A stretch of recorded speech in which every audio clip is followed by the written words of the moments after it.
Ow, ow. Subscribe to earn drops. What's the drop? What drop do I get? Oh, it doesn't tell me.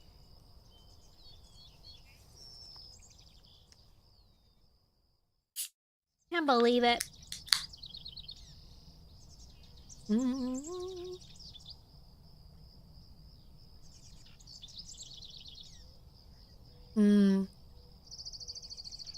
Scrumptious. Ben, hello. I'm like 45 minutes early. Hi, Harry. Welcome in. Today's my Warrior Cat Wednesday streams. Silver snagged the first. Yes, hello! Hi!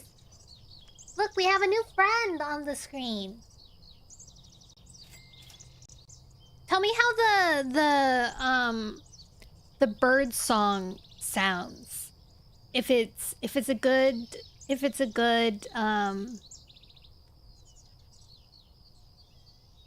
I'm not sure yet. It's good? Okay. It actually comes with... I was like... Oh, I wanted to get a... Oh. I wanted to get like an idle game for you guys to play during like Warrior Cat Wednesdays. But then I found this guy instead. And he's like a little desktop like guy. And he's so cute. And you can decorate them. And you can decorate the desk. And they have a room that you can also decorate. And I thought he was kind of cute. So, oh, and you can do this too, look. Desktop mode!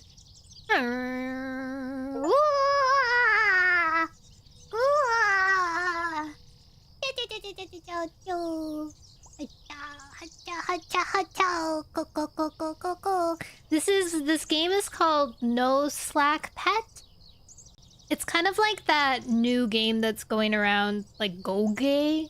G-O-G-H, Gog, except it's with cats instead, and it's not as intimidating. Yeah! And also you can like, look.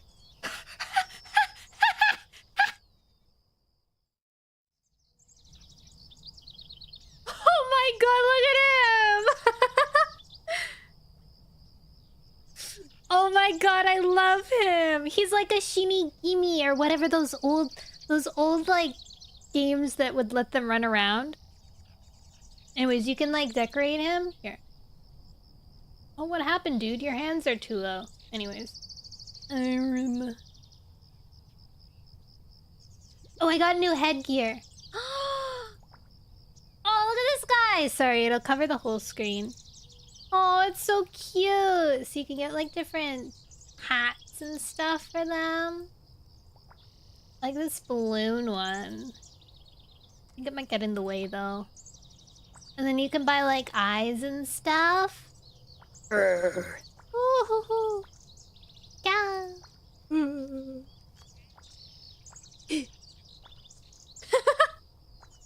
This one's me.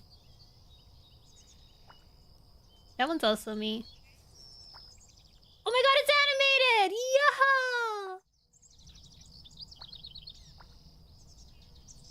Yeah! Spalko, spalko. These ones are like high def. Cute. And you get like different mouths. It kind of reminds me of... Oh my god, the boo-boo mouth! It kind of reminds me of fishing. What is it? The fishing game? Thank you for the follow, Mushi! This is your cursor. And this is where you decorate your little table. You can put like a keyboard and other stuff. Yeah, it's pretty cool. This game is No Slack Pets. Technically it's not a game. It's more like a... Or would you... I think it's like a game. If you can play around with it, it's a game. Yeah, he's a productivity kitty. He sits on your screen. Mimi, look at this. Wait, you like this part? Look. Ah! Little guy. And then you can put him on Windows and he'll like hang out. He is a productivity cat. It's called No Slack Pets. No Slack Pets. That work? Yes. It didn't work at all. I got so distracted and get to say hi to everybody. Hi, Ghostface! Hi, Perf! No Slack Pets. It's like $7. And you can like co-work with people if you want. Here, let me show you the co-work. I'm just advertising. Ooh, I got achievements. Hee hee hee hee, thanks. Oh, you have daily quests? Wowee! There's a bus that you can take. Apparently there's like mini games too. But I haven't checked out the mini games yet. Hi, Mushy! Is it a pool party?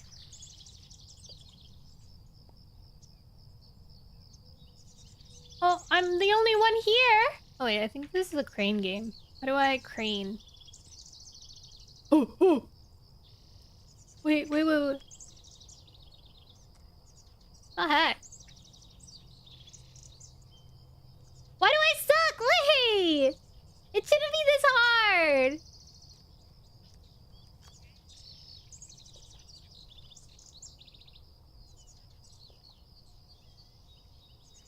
Why is this the worst thing? Oh, yay! Money! Thanks. And then it'll show who's in your room, but I don't want to. Can I leave? Board cat bus. Leave cat bus. Ugh. Confirm. Alright, back to business. Hope you feel better, girl. Oh no! I'm sorry, Ven. It's okay. We're gonna try and finish today's game. I mean, today's book. I realized today, I was like, I wonder if we finished the book last time. And we did not finish the book last time. We're on chapter 16. Gretel and Hansel? Wait. Bruh, Mushi, are you... Hold on a second. Are you who I think you are?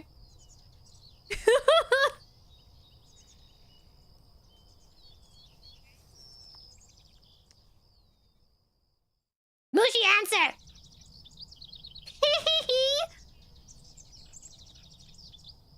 Can I say hi to Mushi? I've known Mushi for a very long time. Mushi's birthday was recently, actually. Why did you come? Why are you here on my Warrior Cat Wednesdays? Of all the days to show up for the first time. You gonna dox them? Yeah, I could dox them. I could dox them.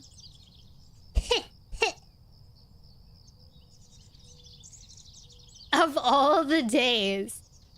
Oh, what I'm gonna be doing is reading. Do I know them? No. They actually know me in real life.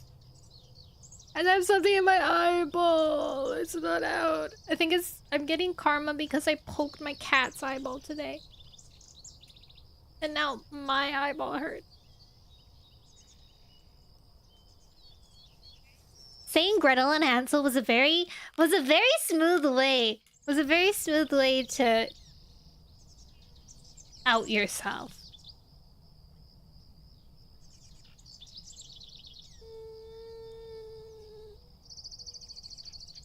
Oh, my glasses are dirty. Yeah, I poked my son in the eye today. I was petting his face and then I realized belatedly that I started I started rubbing his eyeball. It's gonna be on Steam soon? No way. Wait. Gretel and Sal. Oh, I can't spell, I guess.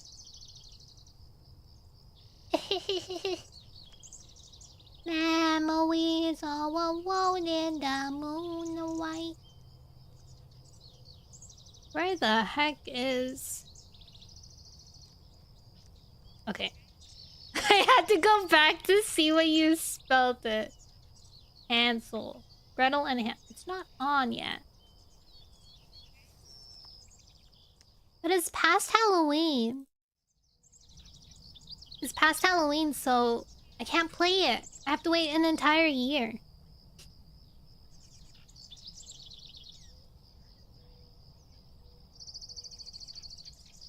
Did Gretel and Hansel have, like, achievements for how many times you could die? Like, there were, like, alternate death ways? Did you finish Baldur's Gate? No, I didn't. I never finished the act. I never finished Act 1. I never got to Act 2. No! I know. I'm too out of it now. I wanna smooch my girl, but I haven't been able to yet. I want to restart, but also I don't want to restart because I added so many mods to it. I guess I could play on... I have a Steam Deck now, so I could play on the Steam Deck. Maybe I could finish it or play it passively there. How do I get him to... I'm gonna get him to stop staring at my mouse. Other. Boss key? Boss key is coming. Press this button quickly. I don't know what that means.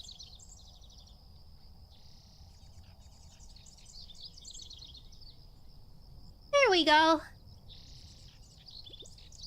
Okay, he's focused now. He's locked in! I got this Steam Deck a while ago. I'm gonna say like a few months ago now. And I've like literally only played Story of Seasons, The Grand Bazaar. That's the only game I've played.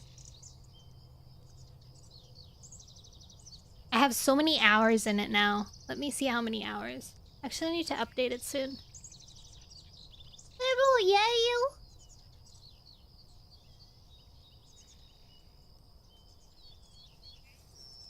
$78 hours. Wow. Wow. Wow. All right.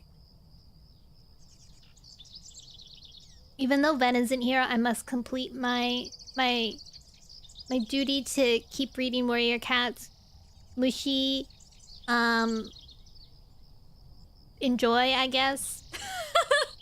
Did you ever read Warrior Cats? I don't think you did.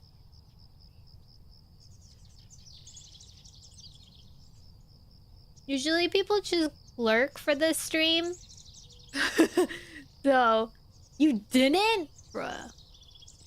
Should I start? Yeah, I think you should. Look at how many deaths we have. Do you see the toll? Into the Wild, 47 plus. New Prophecy, 23 plus. Power of 3 was pretty lacking.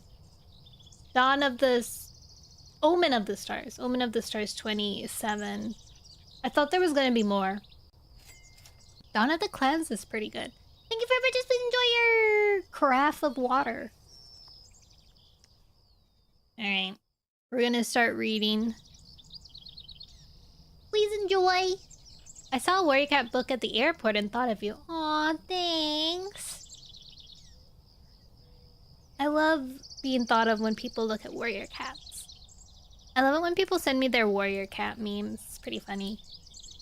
Okay. I'm gonna continue reading, or start reading. Usually I do like a previously on Warrior Cats. I don't really remember much of what happened. I think... Let me scroll up.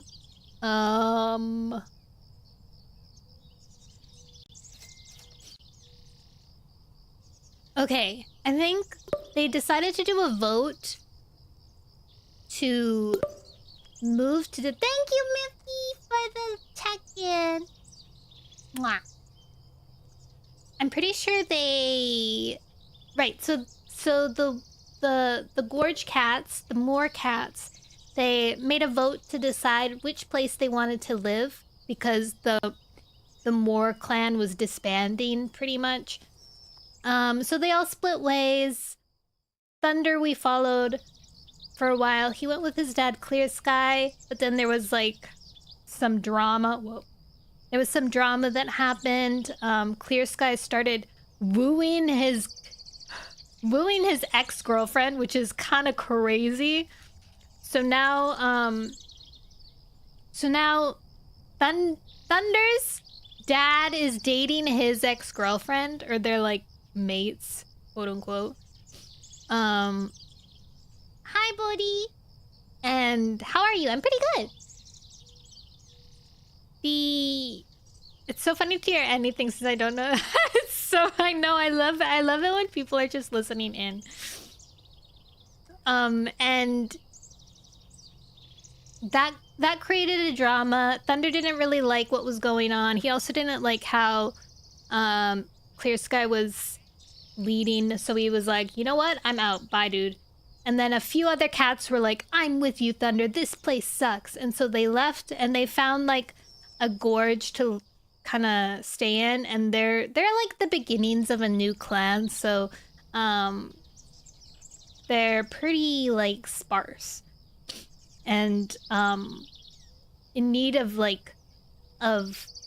stabilizing themselves.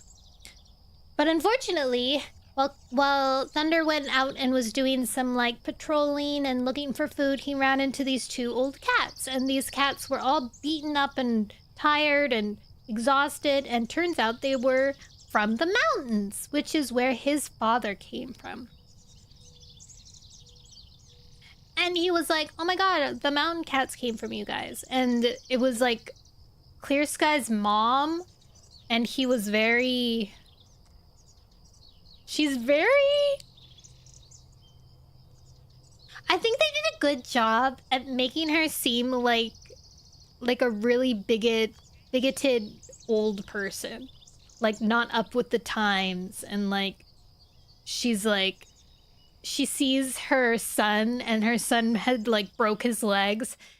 And she's like, ew, why are you here? Like, look at you. You have a broken leg. You're useless now. Like, it's so rude. And she's like whining. She's like, I want to see Clear Sky. I want to see Greywing. Which, now we switch to that one. Greywing, who was part of the Moor clan, left with Tall Shadow to the pine trees. And he started living there, but because of all the pine needles and swamp stuff, his asthma was getting really bad. So he briefly left to go hang out with Windrunner's clan back on the moor. And he's there right now. But he didn't tell anyone where he was going because he likes to do that for some reason. And now... Quick. What's her name? Quiet Rain. Quiet Rain, the mom, is like, go find him. I want to see him. And Tall Shadow's making Thunder go find him. But Thunder, like, runs a clan now. He doesn't have time for this. And yet, I guess he's gonna go do it. And that's really what's happened. And I just ate a chocolate, so it's in my mouth, and it's hard to talk. Hi, Spirals!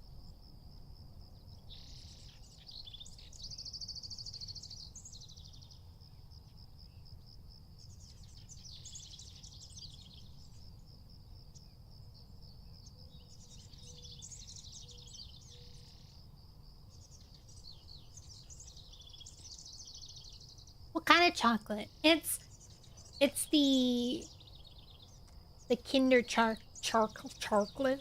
Kinder chocolate.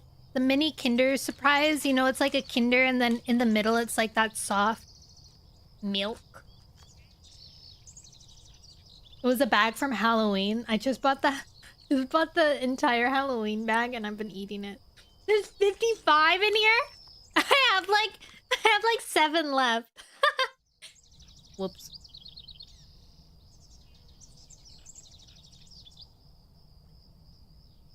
All right.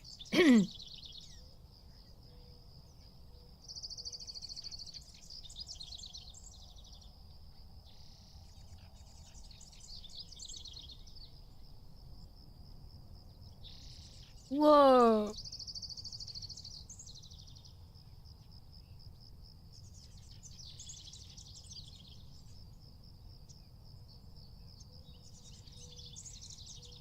Okay. Let's begin. Chapter 16. As usual. Okay, so this one gets a bigger disclaimer because I haven't read for like 3 weeks now. Hi, monkey. So I'll probably stumble quite a bit. But and also I guess technically I haven't like said anything. Hi, Caroline. Maddie, a 10 stream streak. Congrats. Hello. I've only been like named for the past 7 days, so 8 days even. So that's where I am locally. Hi, CJ. Okay. Reading time. I will be very... Thank you for the hydrate. I'll be very... Hopefully I won't mess up too much at first. But, yeah. Thank you for the hydrate and the spirit!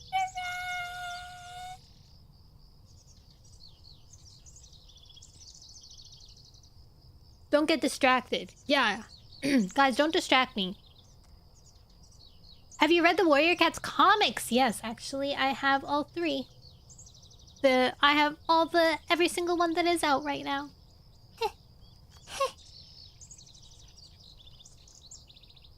Don't get distracted. Don't get distracted. Don't get distracted. Don't get distracted. It's too late for that. Okay. Okay. Chapter 16. Wind tugged Greywing's fur. Clouds, heavy with snow, were pushing over high stones, yellowing the pale blue sky. They'd reached the moor by nightfall. A shoe dangled by its thin tail from Greywing's jaws. Ahead of him, Gorsefur ducked into the heather, Minnow just behind him. Gorsefur had only a vole. Minnow's lapwing had been half dead from hunger when she caught it. There wouldn't be much flesh on its bones. Greywing wondered whether to stay out longer. If snow was coming, the prey piles should be high, but what was the point? They'd hunted half the day for this meager catch. Greywing followed the others along the sheltered trail that led to Windrunner's camp. He'd hoped to bring back a rabbit, but the rabbits were hidden deep in their burrows. He must have smelled the snow before he did. Mews sounded along the heather tunnel. Gorsefur! Minnow! Greywing glimpsed Dustmuzzle pushing alongside Gorsefur. Can I carry your vole? The youngest Tom begged. What did you catch? Mothflight stopped in front of Greywing. The excitement in her gaze faded as she spotted the shrew. No rabbits? Greywing shook his head sadly and nudged her along the trail until they popped out into the sheltered clearing. Thank you, Silver. Now you're the one distracting me, Goofy. Don't get distracted. Ah!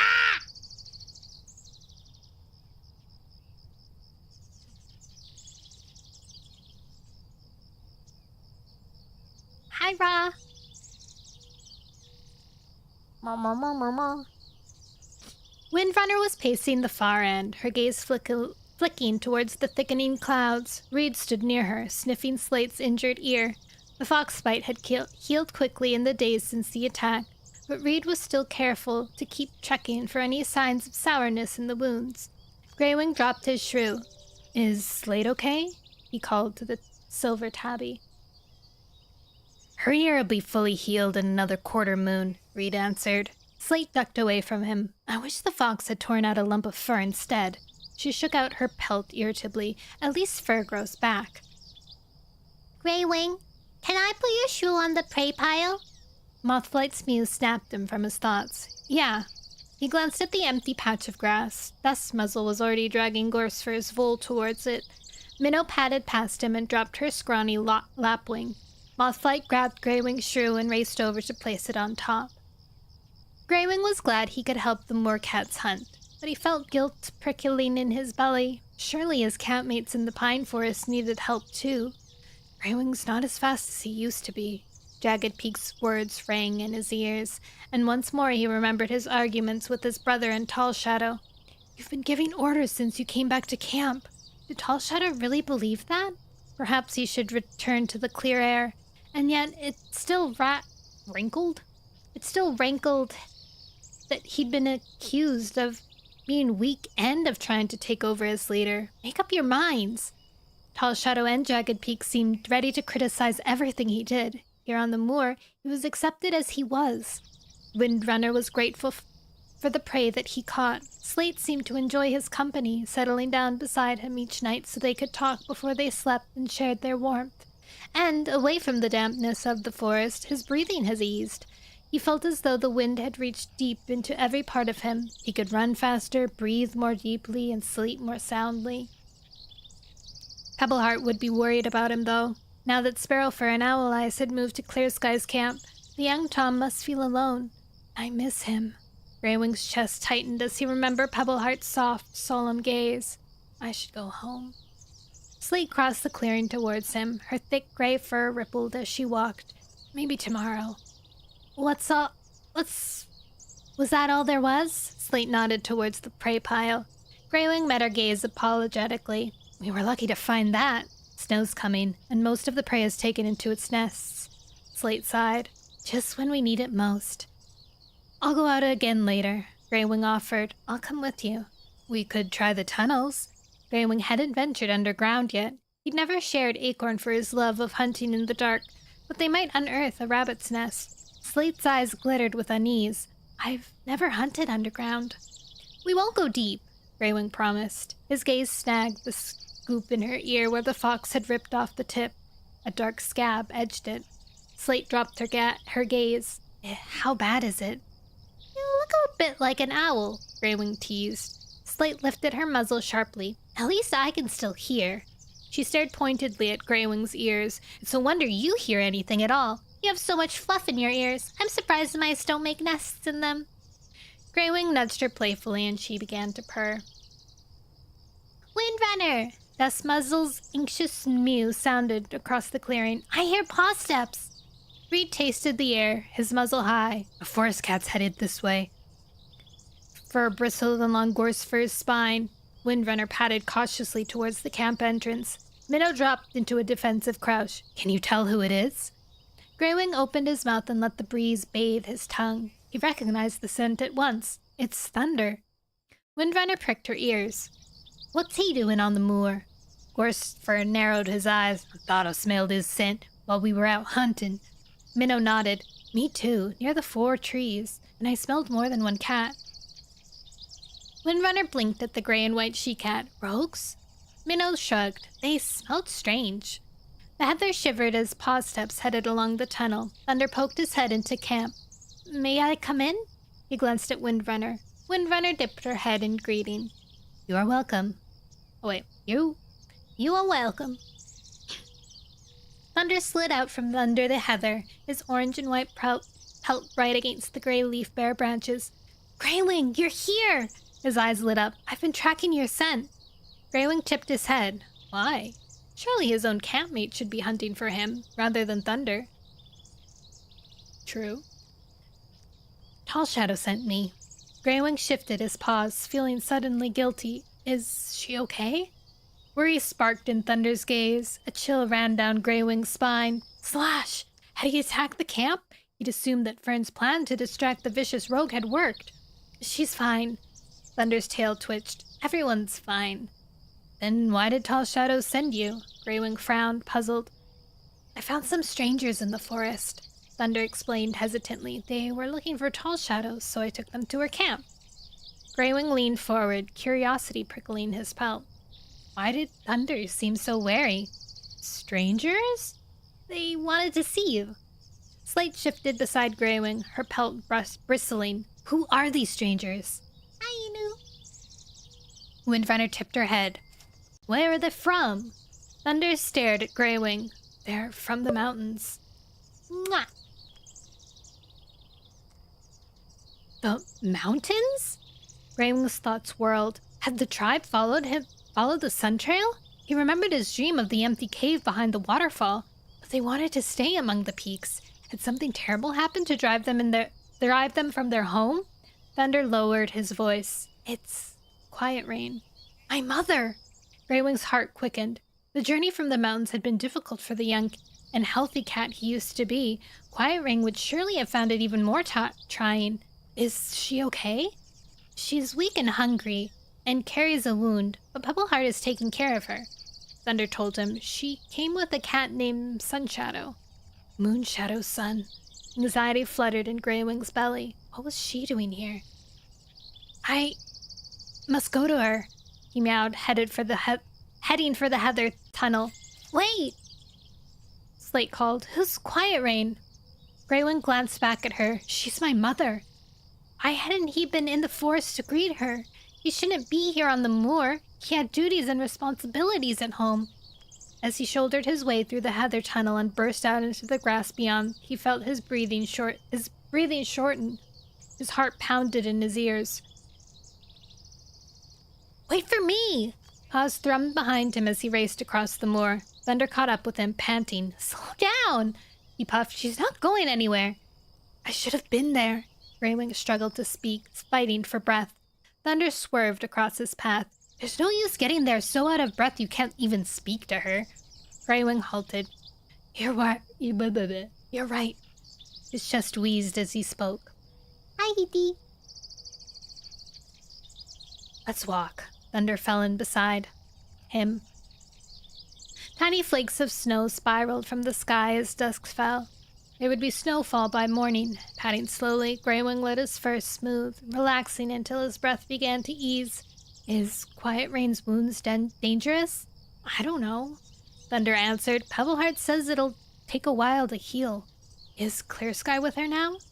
If Thunder had found Quiet Rain and Sunshadow in the forest, he must have taken them back to Clear Sky's camp first. Thunder kept his gaze fixed ahead. No. He didn't travel to Tall Shadow's camp with her? He doesn't know she's here. Greywing frowned, puzzled. But you know? I took them straight to Tall Shadow. I'm reading Warrior Cats! A Forest Divided. I took them straight to Tall Shadow. Greywing could hear stiffness in Thunder's voice. Something was wrong. Why not take them to Clear Sky? We argued. Thunder mewed softly. I left Clear Sky's camp days ago. I've set up my own. Greywing's heart sank. Would Clear Sky and Thunder ever reconcile? Before he could ask, Thunder changed the subject. Tall Shadow says that Sunshadow looked exactly like his father. He lowered his voice. I told him Moonshadow had died. Greywing glanced at him. That must have been hard for you and him. He was looking forward to knowing his father. Was that bitterness in Thunder's mew? They know about Brightstream, too. Tall Shadow didn't want to tell them anything more. Not until your mother is stronger. Greywing glanced across the moor towards the Four Trees Hollow, where the graves of so many of their friends lay. What would Quiet Rain say when she found out? He slowed, suddenly realizing how much news there was to share with her and how little of it was good. What will she say when she finds out how we fought among ourselves? His worry wormed beneath his pelt. His forepaws scuffed a hard vine in the grass. Pain shot through his leg as the vine tightened around it. Instinctively, he tried to tug himself free, but the vine gripped harder, digging into his flesh. Jeez. Thunder leaped back, fur on end. What's wrong? Something's caught me! Panic flashed through Greywing, spiraling as he tried to pull his paw free. Pain scorched up his leg as the vine snared it harder. Hold still! Thunder darted forward, examining his paw. It looks like a vine from a two-leg fence. Greywing could smell blood and looked down to see the fur darkening around his paw. Thunder sniffed along the thin tendril. It's tied to a stick. Greywing fought against the blinding pain as Thunder gripped the stick between his jaws and tried to hull it from the ground. He groaned with effort. then fell away, growling. It's stuck fast. I can't move it. Greywing saw him glance wearily across the moor. He guessed what Thunder was thinking. Foxes will smell my blood and come looking for an easy meal. Fear hollowed his belly. I'm trapped like prey. Calm down. Thunder paced around him. We'll find a way to get you out. How? Greywing tugged his paw again, gasping as the vine cut deeper. I know. A mew sounded from the heather behind them. Greywing jerked his muzzle around and saw Fern padding across the grass towards them. Thunder showed his teeth. Who are you? Oh, I forget what voice I gave Fern.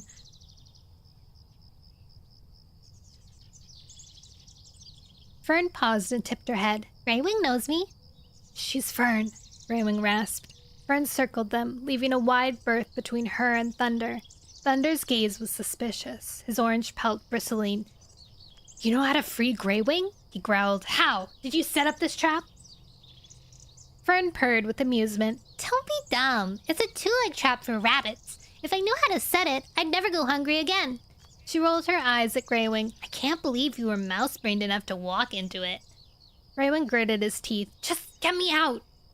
You have to stop struggling, Fern told him. She gave a warning look to Thunder, then ducked down beside Greywing's paw. Hold still. Greywing forced himself to keep still, breathing fast against the pain. This might hurt a little, Fern warned. I have to get my teeth around the vine to loosen it. Greywing nodded and braced himself. He shuddered as he felt her small teeth slide between the vine and the wound in his leg. She wriggled her head, and he gasped as pain flared through him like lightning. Suddenly, the vine loosened. Fern jerked her head away, and Greywing slid his paw easily from the trap. Relief swamped him as the worst of the pain receded. But the wound stung like fury, and he felt blood seeping into his fur. He put weight on his paw, relieved to find it solid beneath him. Nothing broken. It was only a flesh wound. It would heal. Hi, Tax. Hi, Nizzy. Hi, Doe. Hi, Dizzy. Thank you very much. Please enjoy your swordfish.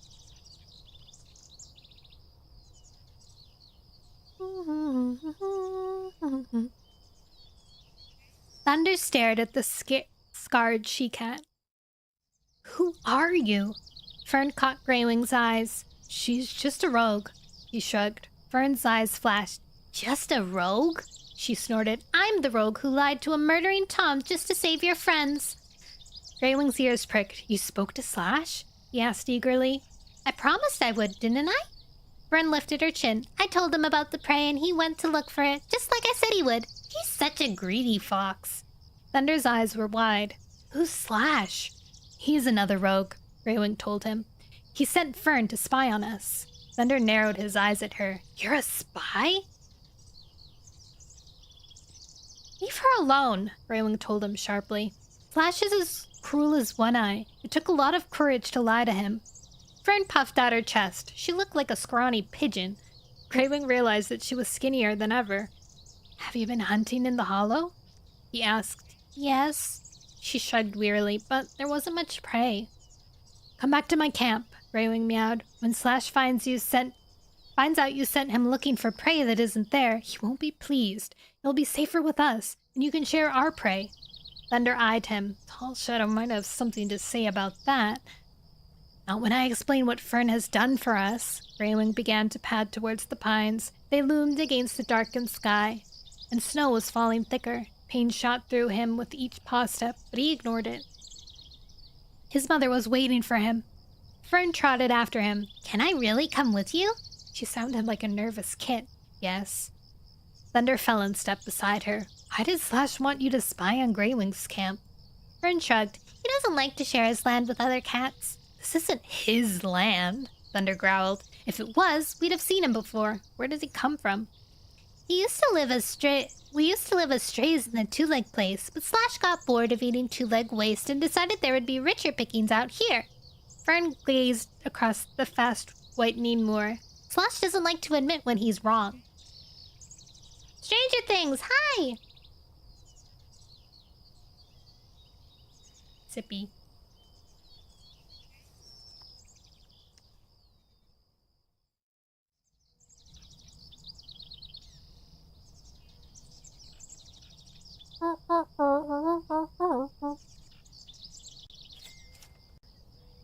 Thank you for your purchase. Please enjoy your beaker. Hi, Cordy.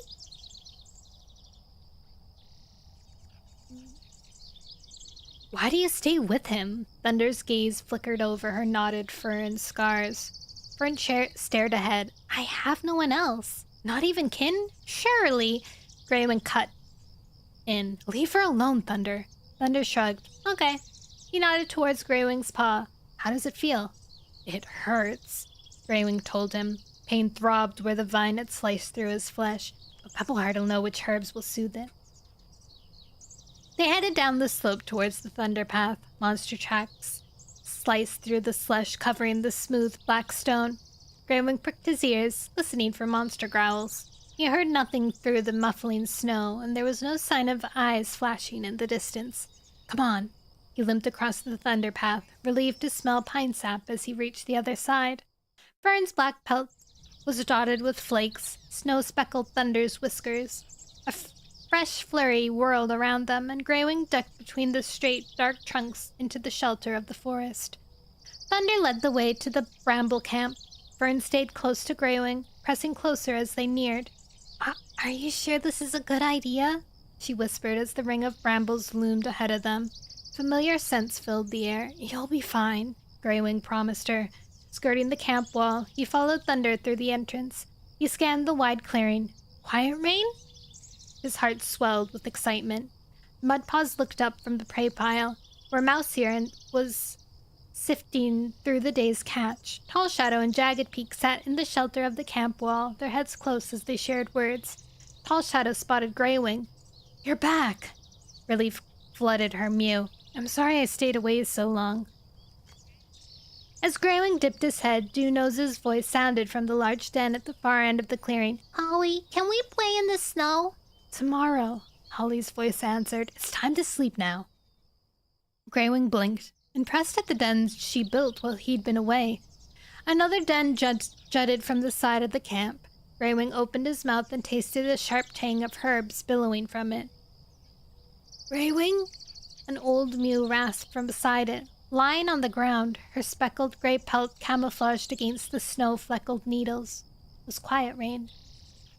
Greywing hurried towards her, wincing at the pain. Joy flared in his chest. He thought he'd never see her again, but here she was, in his new home. She struggled to get to her paws as he neared, but slumped back weakly. She was so thin now. Thick green pulp was smeared on the top of her hind leg.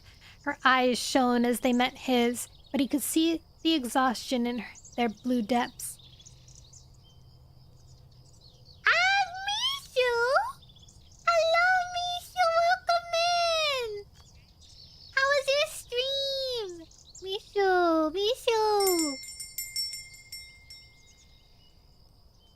What were you up to? You were playing art? Nice. I'm not natural? Natural. Like... I'm good. Today we're reading Warrior Cats, but you probably already know that. We're almost in the chapter. Let me finish the chapter really quickly, and then I'll say hi. You were crafting? Hi, Zai. Zay, what were you crafting? Okay, quickly I'm gonna finish this chapter and then we can chat. Where's Sun Shadow? He glanced around for the young Tom. He's sleeping, Quiet Rain told him. It's the first time he's had a full belly and a safe nest for quite some time. Thank you for the follows, Bogu and Flowers Sand. Flowers and crafts galore.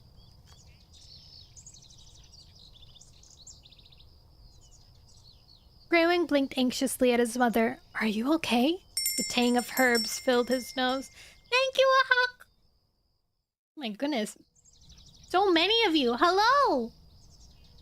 Mishu raid. Anton. Oh my gosh, it's like a reunion. Anton. The hawk. Thank you for your purchase. Please enjoy your bamboo.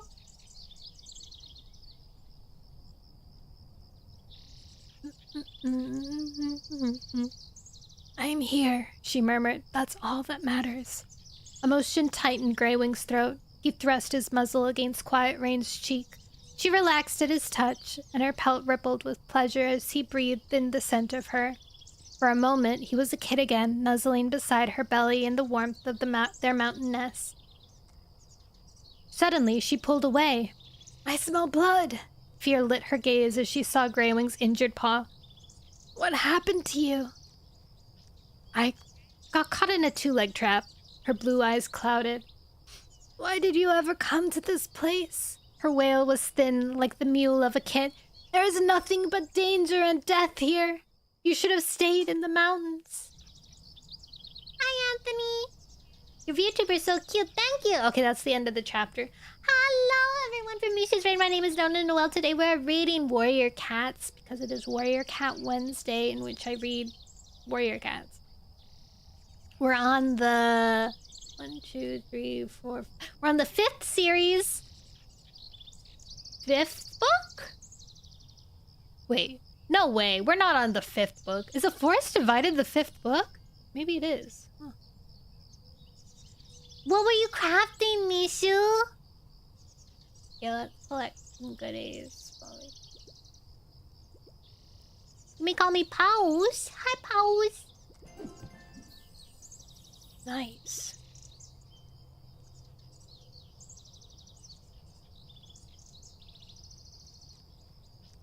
Let's and pause. Hello. Let's pause. That would be a warrior cat name. Your narrating voice is awesome. I'm gonna be a bit rude and lurk. Oh no, that's not rude at all. Honestly, my warrior cat streams are like the lurking streams of all time. There's not much to talk about unless you're like really into like the plot and stuff. I have someone who chats a lot when they're watching Warrior Cat streams because they've already read all the books and they're like reacting to me reacting. But otherwise, people just have it on in the background while they clean or they work on stuff. Thank you for subscribing, Blitz! I was doing a bit of scrap journaling and then drawing. I wanted to work on some hair clips, but couldn't get that done this time. You're so crafty. I bought this really, really cute, an agenda, for... It starts in December and then it runs all through next year. And I really wanna... I do multi-stream. I am live on Twitch right now. As well as YouTube. But I don't know what to put in it. I'm like, I guess I'll put like my work days in it. I don't really do much, but I want to use it. I don't know what else I would put in it. Maybe I can like plan like to clean on certain days. Did you make the VTuber? I did not draw her, but I did make her move. So I'm the one that rigged her so that she can move how she is currently moving. Mods are blowing up your phone? Why? What are you... Why? Something must be going on. Ow.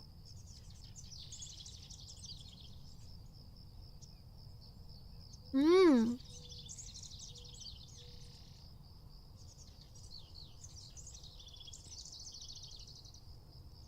I have a donut. Good luck with it. You can have a small entry too every day of how the day. You're right. I can do a little daily thing, like a daily, how I'm feeling and how it went. Rigging is tedious, but it. I mean, it's tedious, but it's also really fun.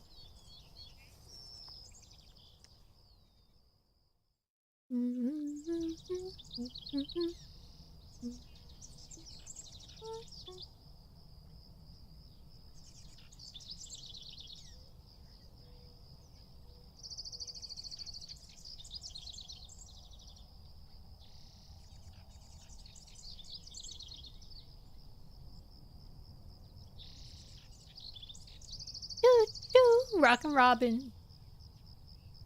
Many moving num-noms. I am moving well.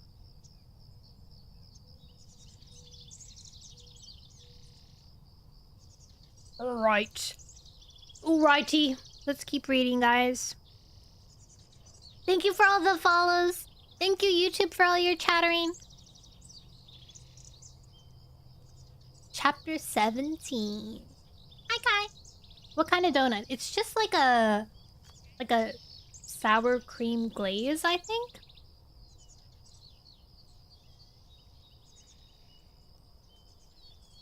Thank you, Mishu. Thunder watched Greywing lean close to Quiet Rain, trying to comfort her with soft purrs as flakes of snow drifted through the thick pine canopy, settling on their pelts. She'd wailed like a kid, though Thunder couldn't make out her words. Perhaps sleep in a good forest prey will ease the old she-cat's distress. He dragged his gaze away and surveyed the camp. Should I leave now? Unease spiked in his pelt. Mudpaws and Mouseear were staring suspiciously at Fern. Tall Shadow's gaze flashed in the half-light. Jagged Peak's pelt was rippling across his shoulder. You should stay until he knew she'd be welcome here.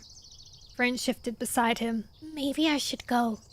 Just keep your fur flat and look friendly, he whispered. That's easy for you to say, she hissed back. These cats know you. Tall Shadow was the first to approach. She padded across the clearing, chin high. Who's this? Fern dipped her head. I'm Fern. She meowed politely. Greywing said I could come back to the camp with him. Tall Shadow's ears twitched. Did he?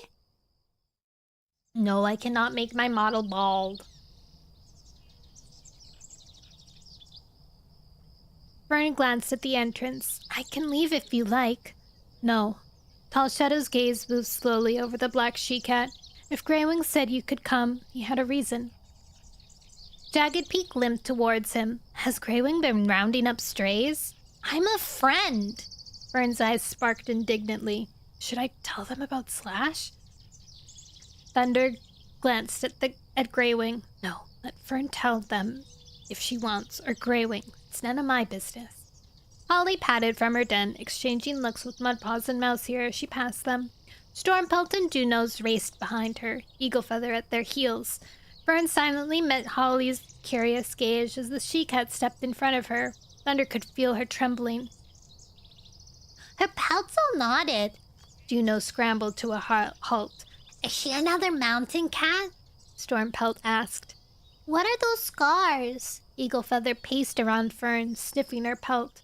Holly flicked her tail angrily. Be polite! This cat is a visitor, and your elder.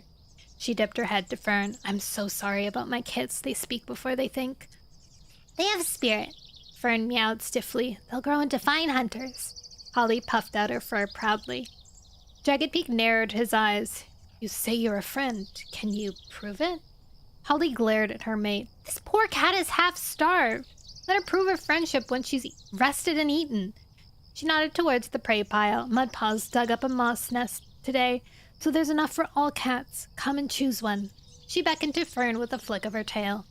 Yes, Tall Shadow agreed. Eat and rest, Fern. We can talk in the morning. Jagged Peak rolled his eyes. Are we going to take in every stray that walks into camp? Thunder curled his claws into the snow. Why not? Strays are no less loyal than mountain cats. He thought of Milkweed and Pink Eyes. They brought prey home whenever they could. Even Leaf, despite his temper, hunted for his campmates before himself. Jagged Peak snorted and turned away as Holly led Fern to the prey pile. Dewno's Eaglefeather and Stormpelt bounced after them. I can help groom the knots from your felt fur, Dewno squeaked. I'm great at catching fleas, Stormpelt boasted. Do you want me to catch yours? Fern glanced at the kit. I'm not sure I have fleas. But if you do, I'll be able to get them, Stormpelt assured her. Holly stopped at the prey pile, swung a mouse from the top, and dropped it at Fern's paws. Take this and find a sheltered spot. You look like you haven't eaten in days. Fern gazed at her gratefully, then snatched up the mouse and carried it to the camp wall, where she settled into the snow-flecked ground.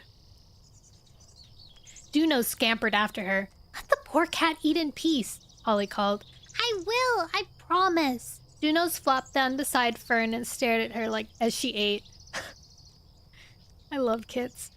Thunder glanced towards at the heap of fresh kill. Snow dusted the top. He licked his lips and looked hopefully at Tall Shadow. Can you spare some prey for me? I haven't had a chance to hunt today. I gave the one catch I made to Quiet Rain. Bye-bye, Blitz. Of course, she blinked at him kindly. I haven't thanked you for bringing Greywing back to us. That's okay. Thunder hurried across the clearing, his belly growling. He wasn't hard to find. At the prey pile, he grabbed the mouse and, crouching, gulped it down in a few bites. As he swallowed, he watched Greywing sitting beside Quiet Rain. What must it be like to see his mother after so long? He wondered, with a pang. How he'd feel if Storm suddenly padded from between the trees. I want to see clear sky! Quiet Rain's querulous meows. It's right there in front of your face. Hi, Exo.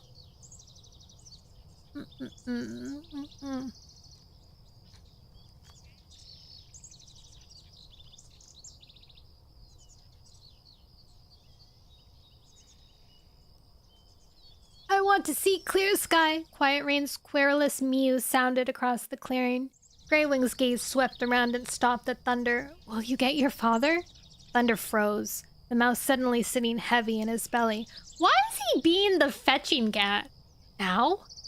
Dusk had given way to night. Beyond the forest, the snow would be falling heavily. You only have to cross the thunder path, Greywing pressed. But I don't want to see clear sky yet. Fur bristled along Thunder's spine. He pushed himself to his paws and glared at Greywing. Can I speak with you in private? Greywing straightened and padded towards Thunder. What's wrong?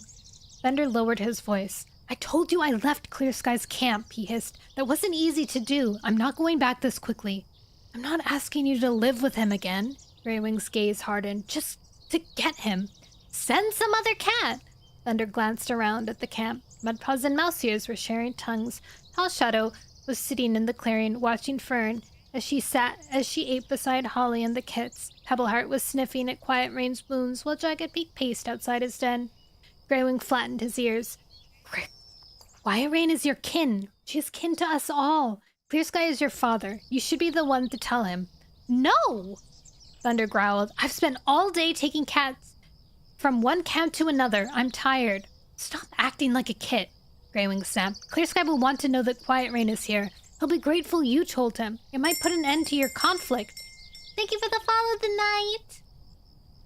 Thunder glared at Greywing. And what if I told you I don't want to put an end to it? There's no time to sulk. Greywing lashed his tail. My mother is sick. Her wound is serious. You can quarrel with your father another time. Go and get Clear Sky while Quiet Rain's still well enough to talk. Oh my god, dude.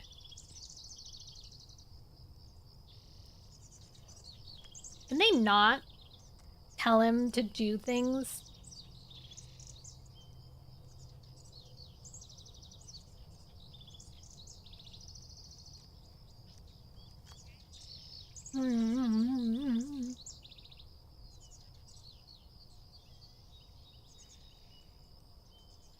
Your donut's really yummy.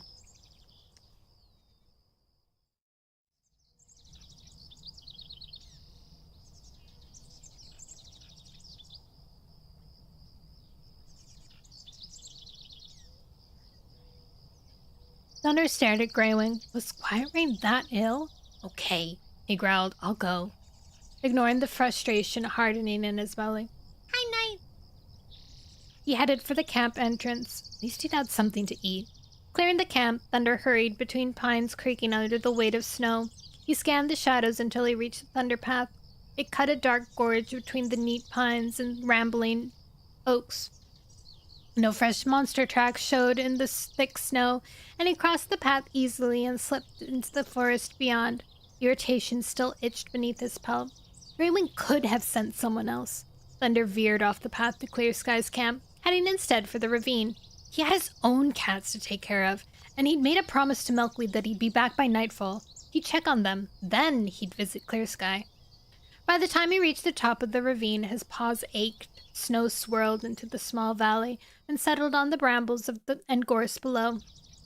He scrambled carefully down the slippery stones, landing with a soft thump in the snow at the bottom. Thunder! Lightning Tail's happy mew greeted him as he squeezed beneath the gorse. Where have you been? Didn't Milkweed tell you? Thunder crossed the clearing. Yeah, but we thought you'd be back before now. It took longer than I thought. Thunder glanced around the snowy clearing. Milkweed was peering from the den she'd woven for her kits.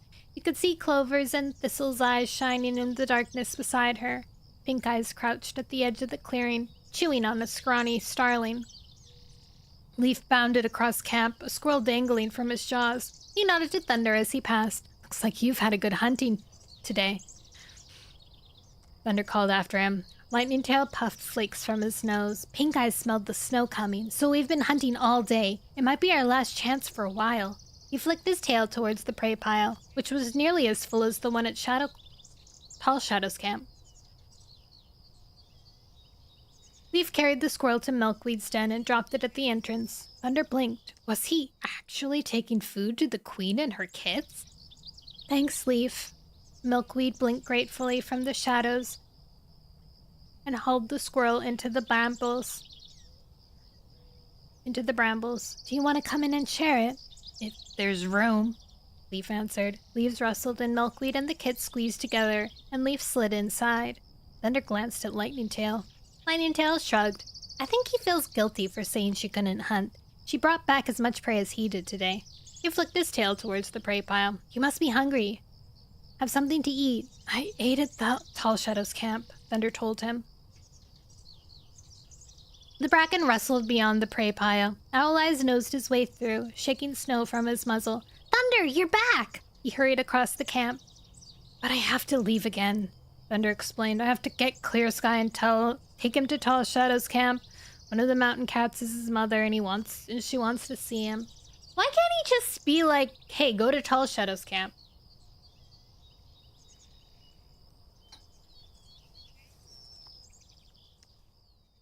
Cloudspots had pushed through the break-in now. He looked at Thunder, blinking in surprise.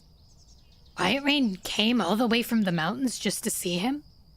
Thunder shrugged. She wants to see Greywing and Jagged Peak, too. Lightning Tail swished his tail over the snow. I'll travel to Clear Sky's camp with you. Thunder shook his head. I want you to guard the camp. There might be hungry foxes around. Then Lightning Tail should go with you, Owl Eyes urged. We'll be okay. Pink Eyes can smell a fox as far away as the moor. And Leaf and Milkweed will help me protect the kids if there's trouble. Thunder stared at the young Tom's eager eyes. Okay. You can trust me to keep the camp safe. Puffing out his chest, Owl Eyes trotted away and sat down beside Pink Eyes. We should leave now, Thunder told Lightning Tail. Clear Sky's mother's sick. We can't waste time. Lightning Tail stared at him. Why did you come back here first? I promised Milkweed that I would. Thunder avoided his friend's gaze. But the black cat had clearly guessed that Thunder was reluctant to return to his father's camp. Don't worry, he meowed, nudging Thunder's shoulder with his nose. We'll just tell Clear Sky about Quiet Rain and escort him to Tall Shadow's camp. It's the right thing to do. I know. Thunder muttered wearily. I just wish some other cat could do it. He headed for the gorse and wriggled underneath. Thorns scraped his pelt and snow showered onto his muzzle as he emerged onto the other side. He climbed the rocks to the top of the ravine, pausing to let Lightning Tail catch up, then headed into the forest. They made the trek to Clear Sky's camp. Thunder's ears were pricking for foxes. Lightning Tail's gaze was fixed on the forest floor as he picked his way over snow-covered roots and fallen twigs. By the time they reached the bramble wall that shielded Clear Sky's camp from the forest, Thunder was cold to the bone. He paused at the entrance and turned back to Lightning Tail. Let's make this as quick as we can. Lightning Tail nodded and Thunder nosed his way into the camp. The clearing was empty. Soft snores sounded around the edge. Thunder? Acorn first sat up in her nest. What are you doing? The young she-cat's mew trailed away as she caught sight of Lightning Tail. Have you come back? Hope flashed in her gaze. No, Lightning Tail told her softly. Acorn Fur's ears twitched irritably. Then why are you here? We have a message for Clear Sky, Thunder told her. Nest rustled around the clearing, and eyes blinked from the darkness. Is that Thunder? Blossom nosed her way sleepily from beneath the hollow. Alder and Birch hopped from their nests beneath the bramble. Nettle, Quickwater, and Sparrowfur padded from the shadows into the snowy clearing. What do you want? Birch eyed Thunder suspiciously. I hope you haven't come to recruit more cats, Nettle growled, because none of us are joining you.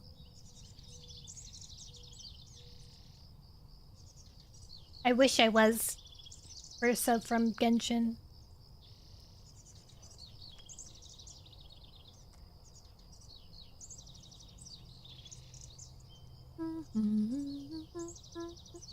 Thunder narrowed his eyes and lifted his chin. I'm just here to get Clear Sky. He'd been prepared for Clear Sky's anger, but not for the hostility of his former campmates. Sparrowfur padded forward. How's Owl Eyes? He's fine. Thunder told her. I left him guarding our camp. What about Pink Eyes? Well, some tortoiseshell splotches stood out against the snow. Lightning Tail moved beside Thunder. He likes his new home. He's happy there. He was happy here, Alder muttered. Thunder returned her gaze. So why did he leave? Lightning Tail stepped between them. We didn't wake you for gossip. We came to get Clear Sky. Thunder glanced towards the oak roots where Clear Sky's nest lay. It was empty. Ew. Sorry. He and Starflower made a nest up in the break-in. Acornfern nodded towards the steep mud bank and the shadows beyond. Clear Sky! Thunder raised his voice. He stiffened as the break-in rustled and Clear Sky's gray pelt showed in the shadows. What do you want, Thunder? Clear Sky stopped at the top of the bank. Thunder stared at him. Quiet Rain has come down from the mountains. She's in Tall Shadow's camp. She wants to see you. He watched Clear Sky's eyes widen, satisfaction and his father's surprise rippling through his pelt. Promised Greywing I'd get you. You need to hurry. She's sick. As he turned and headed for the entrance, a soft mew sounded beside Clear Sky. Wait, Thunder. Starflower was calling him. He stopped. What for? This is a shock for your father. Won't you show him a little kindness? Like the kindness he's always shown me? Bitterness rose in Thunder's throat, but he was aware of the other cats' gaze on him. Okay. He waited as Clear Sky scrambled down the bank. How sick is she? Clear Sky stopped beside him. Thunder avoided his gaze. He didn't want to feel sorry for his father. Good night, Heathie. Sleep well. She's half-starved and has a wound on her hind leg. Pebbleheart's treating it, but he says the infection has gone deep. Starflower jumped down the bank. I'm coming with you. Thunder stiffened. The she-cat smelled different. Uh-oh. She's pregnant. How is she getting pregnant? Oh my god. Clear Sky is just... Clear Sky's made 3 different cats pregnant.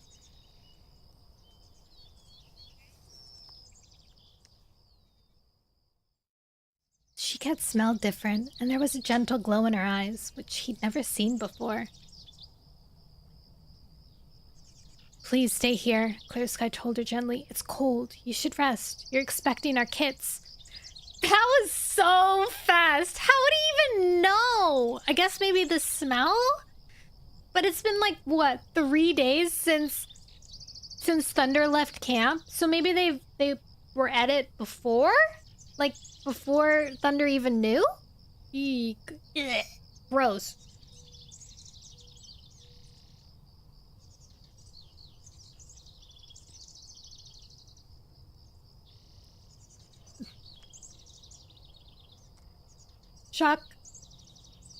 Shock stabbed like icicles into Thunder's chest, expecting his kits. He dug his claws into the snow, trying to hide his disbelief.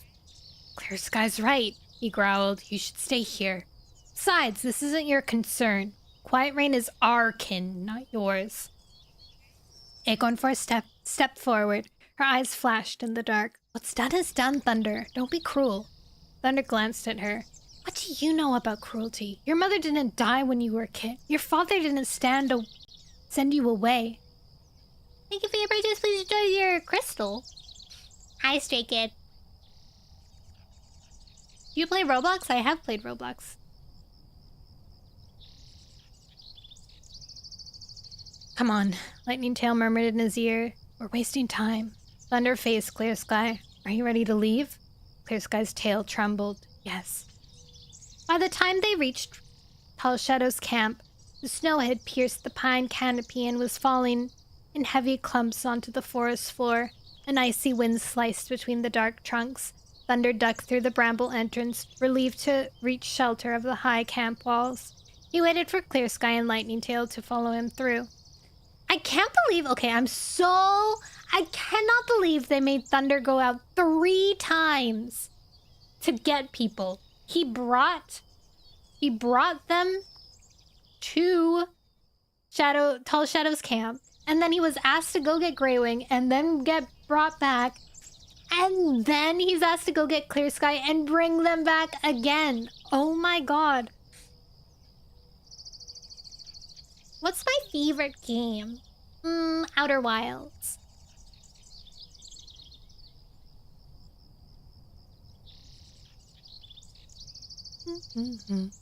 By the time they reached Tall Shadow's camp... Okay, I already read that one. He waited for Clear Sky and Lightning Tail to follow him through. The clearing looked deserted. The cats must have taken their nests to escape the cold. Only Greywing lay in the open. He was curled into a ball outside Pebbleheart's den. Snow flecked his pelt. He leaped to his paws as soon as he saw Clear Sky and hurried across the camp to meet him. Clear Sky spoke first. Why has Quiet Rain come?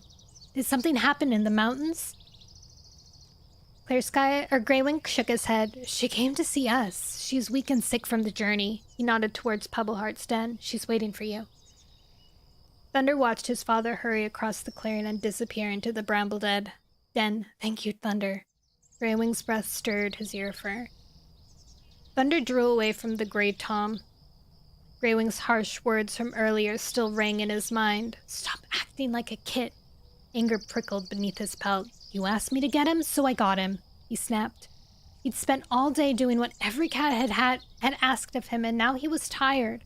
All he wanted to do was return to his own camp and sleep among cats who actually cared about him. I'm sorry. Greywing's mew was so soft. Thunder looked at him in surprise. I was too hard on you earlier, Greywing admitted, but I was worried and I needed Clear Sky to see Quiet Rain before she... He stopped, his gaze glittering with fear. Did Greywing think his mother was dying? Paws scuffed the snow behind Greywing. Jagged Peak was heading towards them. There's prey if you want, he told Lightning Tail, nodding towards the pile, now covered with snow. We've fed every other stray in the forest. You might as well share our cats too. Help yourself. Lightning Tail caught Thunder's eye. Will you be okay? Of course. Go and eat. It's not often you get offered prey that you haven't hunted. He watched Lightning Tail cross the clearing, and then looked back at Jagged Peak. Is Fern okay? She's sharing our den. And Sunshadow? Jagged Peak nodded towards the camp wall. Is this VR? Nope. It's just a moving picture. Isn't it magical?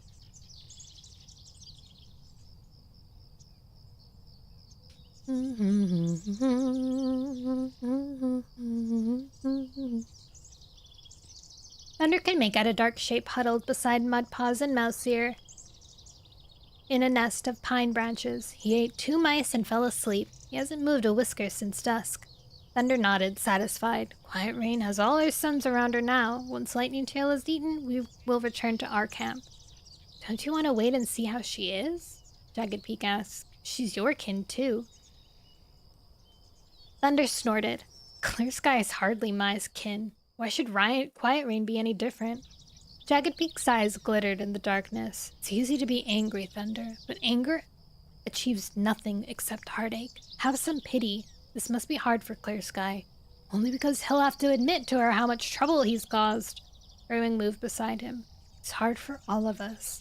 Jagged Peak nodded solemnly. We came from the mountains in search of a good, safe home.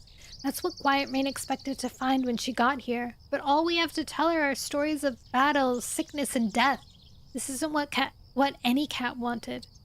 Thunder glanced at Pebbleheart's den. Was that what Clear Sky's saying to his mother? Suddenly, the camp wall shivered. Thunder blinked in surprise as Starflower padded through the bramble entrance. Seeing her, Greywing let out a low growl, and Jagged Peak arched his back with a hiss. Thunder stepped forward. What are you doing here?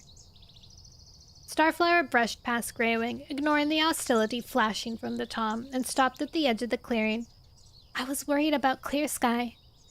He told you to stay in camp. Thunder muttered. She narrowed her eyes. I do as I please, not as I'm told. Unease rippled through Thunder's pelt when he noticed Jagged Peak's fur bristling along his shoulders. Starflower had taken a big risk coming here. The last time any of these cats had seen her, she had just betrayed them to One Eye.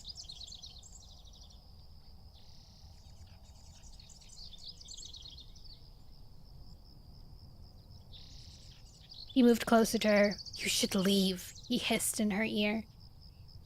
I'm staying, she snapped. Jagged Peak glared at the she-cat. Why do you care about Clear Sky? I'm his mate, Starflower told him, and I'm expecting his kids. I have a right to be at his side when he needs me. Thunder felt air crackle with tension as she met Jagged Peak's gaze. Greywing, Jagged Peak! Clear Sky thrust his head from Pebbleheart's den. Quiet Rain wants... He stopped as his gaze reached Starflower. She returned it, her luminous eyes like stars in the gloom. Clear Sky tugged his gaze away. Quiet Rain wants to talk to us. He nodded to Jagged Peak and Greywing, and ducked back inside. As the two Toms hurried towards the den, Tall Shadow sat up in her nest. Is Quiet Rain okay? Starflower crossed the clearing towards her. She wants to speak to her sons. Tall Shadow stared at Starflower in amazement. Before she could speak, Starflower swished her tail. I'm here to help Clear Sky. I'm his mate now. And you're carrying his kits. Pebbleheart padded out into the snow and stared at the golden she-cat. She blinked at him. How did you know? I know the son of a queen, Pebbleheart told her. He nodded to Greywing and Jagged Peak as they passed. Try not to wear Quiet Rain out, he told them softly. Thunder's belly tightened as he watched them slip into the den. What would they tell her about their new home? He backed closer to the shelter of the camp walls as the thickening snow obscured the far end of camp. Had Quiet Rain expected to find her sons united in a peaceful land rich with prey? Thunder felt a wave of pity for the old she-cat. How would she feel when she knows the truth? Hogwarts is real. Define real. Ivy. Chapter 18. Wait, this just jingle-jangled. Oh no!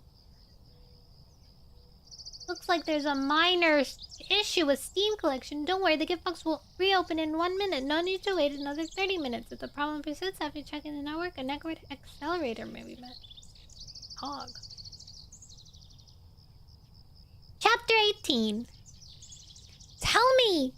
Quiet Rain glared from the shadows at the back of the den. What happened to my friends?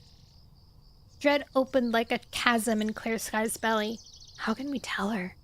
He swallowed, his mouth dry. Beside him, Greywing and Jagged Peak shifted uneasily on their paws. Why is every cat acting like I've interrupted a burial of a tribe mate? Her eyes blazed. You are my kin. We should hide nothing from each other. Where are the other cats who traveled with you from the mountains? Jagged Peak dipped his head. Dappled and Shattered Ice lives beside the river now. I know that! Quiet Rain trembled as she raised herself onto her forepaws. Yeah! What is that? Oh, a trumpet. Cool.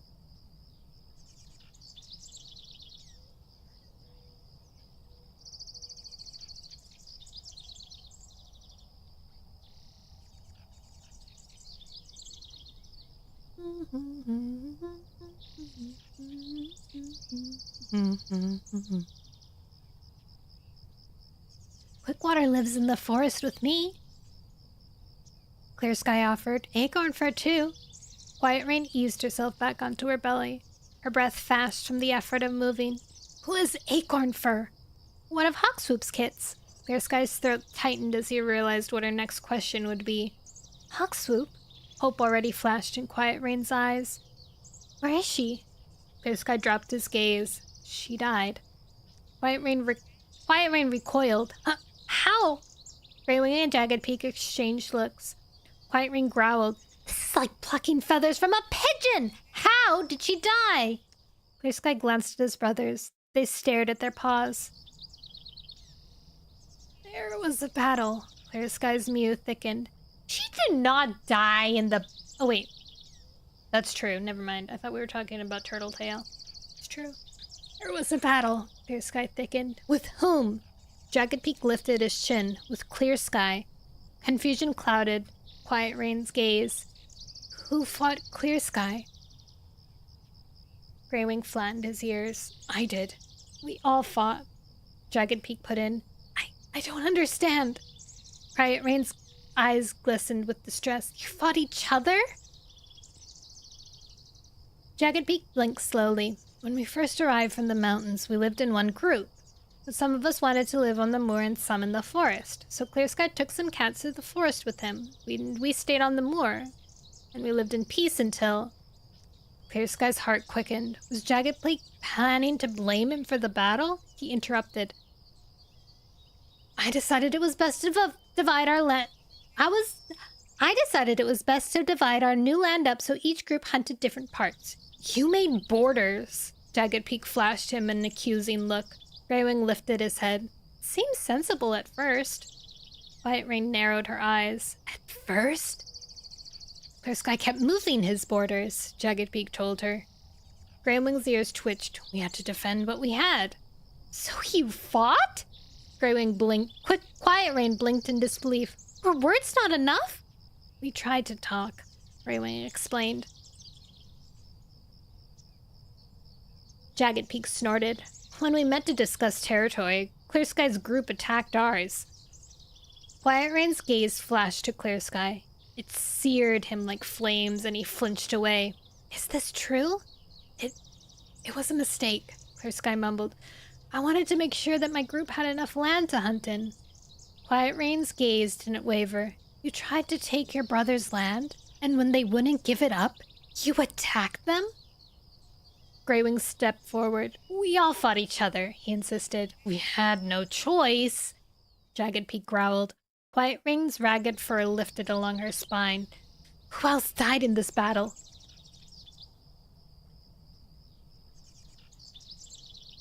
Jackdaws cry? Greywing mewed softly. And Falling Feather? Clear Sky stiffened. Would Greywing tell Quiet Rain that her brother and sister had killed each other? His breath caught in his throat as Greywing went on. The rogues fighting with us were more vicious than we expected. They were willing to fight to the death. Relief watched Clear Sky's pelt. Thank you, Greywing. Did one of these rogues also kill Turtletail? Quiet Rain demanded. Greywing's eyes clouded. She was killed by a monster before the battle. His shoulders slumped. It was an accident. And Shaded Moss? Quiet Rain's mew weakened. Another monster.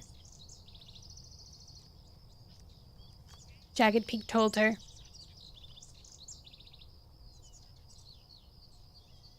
Rainswept Flower? Clear Sky froze as his mother spoke. Rainswept Flower. Guilt hollowed his belly as he remembered his killing blow. He glanced desperately at Greywing and Jagged Peak. Don't tell Quiet Rain the truth. Jagged Peak's eyes glittered in the shadows. Fear flooded Clear Sky's pelt as the Grey Tom lifted his muzzle. She was killed in the battle. Greywing flashed a warning look at Jagged Peak. Quiet Rain's gaze sharpened. Why are you looking at each other like that? She narrowed her eyes. What are you hiding from me now? Can't lie to your mom. Clear Sky stepped forward, trembling, and raised his chin. It would be better for Quiet Rain to hear it from him. Hi, J-Man. I killed her, he confessed. You? Quiet Rain stared at him. Clear Sky forced himself to go on. I was mad with rage. I wasn't thinking straight. You killed your tribe mate? Quiet Rain's gaze fixed on him like a hawk's. It was a battle. Greywing meowed softly. None of us were thinking straight. Quiet Rain jerked her head around. Get out, Greywing! Greywing flinched. Jagged Peak too. Quiet Rain dragged her gaze back to Clear Sky. As Greywing and Jagged Peak slunk from the den, Clear Sky backed away from his mother. His heart twisting. Disgust burned in the blue depths of Quiet Rain's eyes. I'm sorry, he whispered.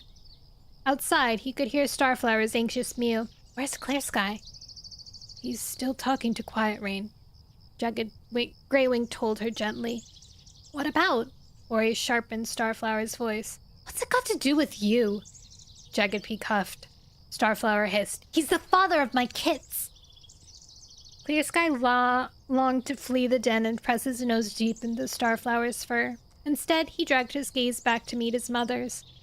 Her scrawny body was trembling. Fever glistened on her muzzle. Froth showed at the corners of her mouth. Should he call Pebbleheart? But fury was burning in her eyes, stronger than any sickness. I did not think I could raise a kit to kill his tribe mates, she hissed. You don't understand what it was like. Clearsky felt the words rise from his throat like the pitiful wail of a kit. We were in a strange land where the rules of living were different from what they'd been in the mountains. We had no stone teller to advise us. I thought I was doing the right thing. To turn on your kin and your tribe mates? Quiet Rain snarled. To slay them? Clearsky leaned close to his mother. I made a mistake, he groaned desperately. You have to forgive me. You're my mother. Cain sliced his nose as Quiet Ring lashed his muzzle with her paw. Oh, snap! He ducked away, staring in disbelief at her. This was the cat who had suckled him at her belly. She had watched him bring back his first prey to the cave with eyes shining with pride. Now she stared at him with cold eyes. I wonder why, Clearsky. I wonder why.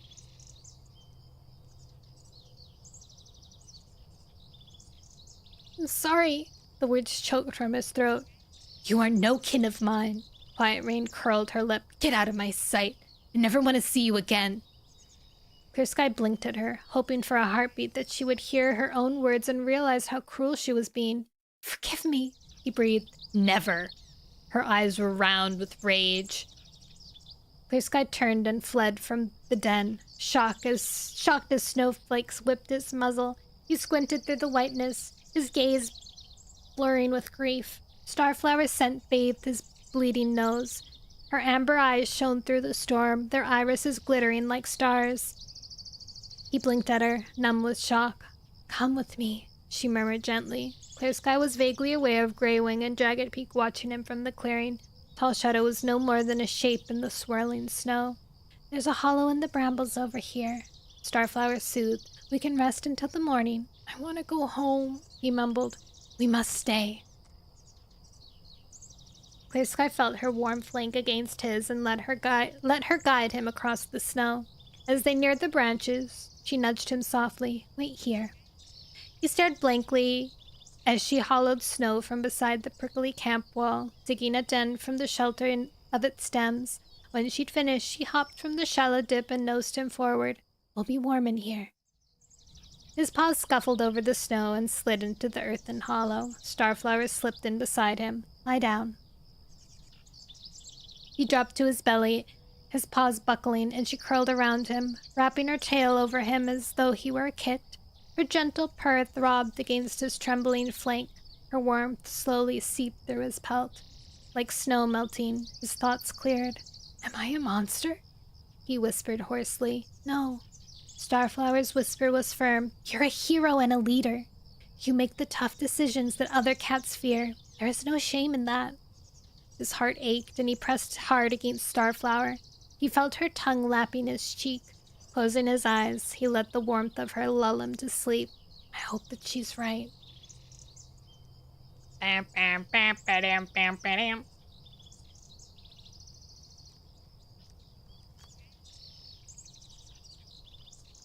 Dang.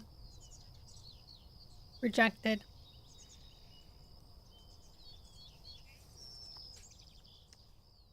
It's what he deserves, though. I don't know. I don't know what I would think if his mom had forgave him. I feel like it would allow him to do more. Like, oh, my mom will forgive me no matter what, kind of thing. Chocolate break.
Okay.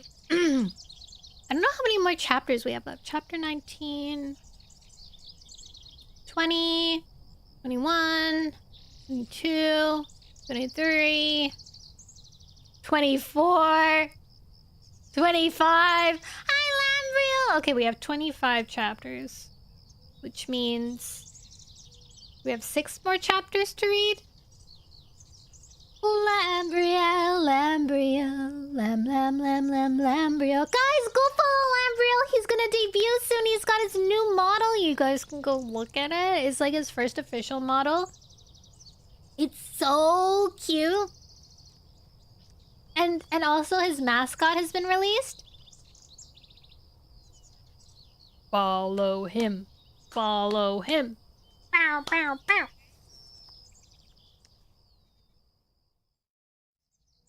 He's such a cool fellow. Lambriel, I'm gonna tell you to play this game. I think you should play it. If you ever do a donathon, I think you should play it. You should play Baby Steps. I think you would enjoy it.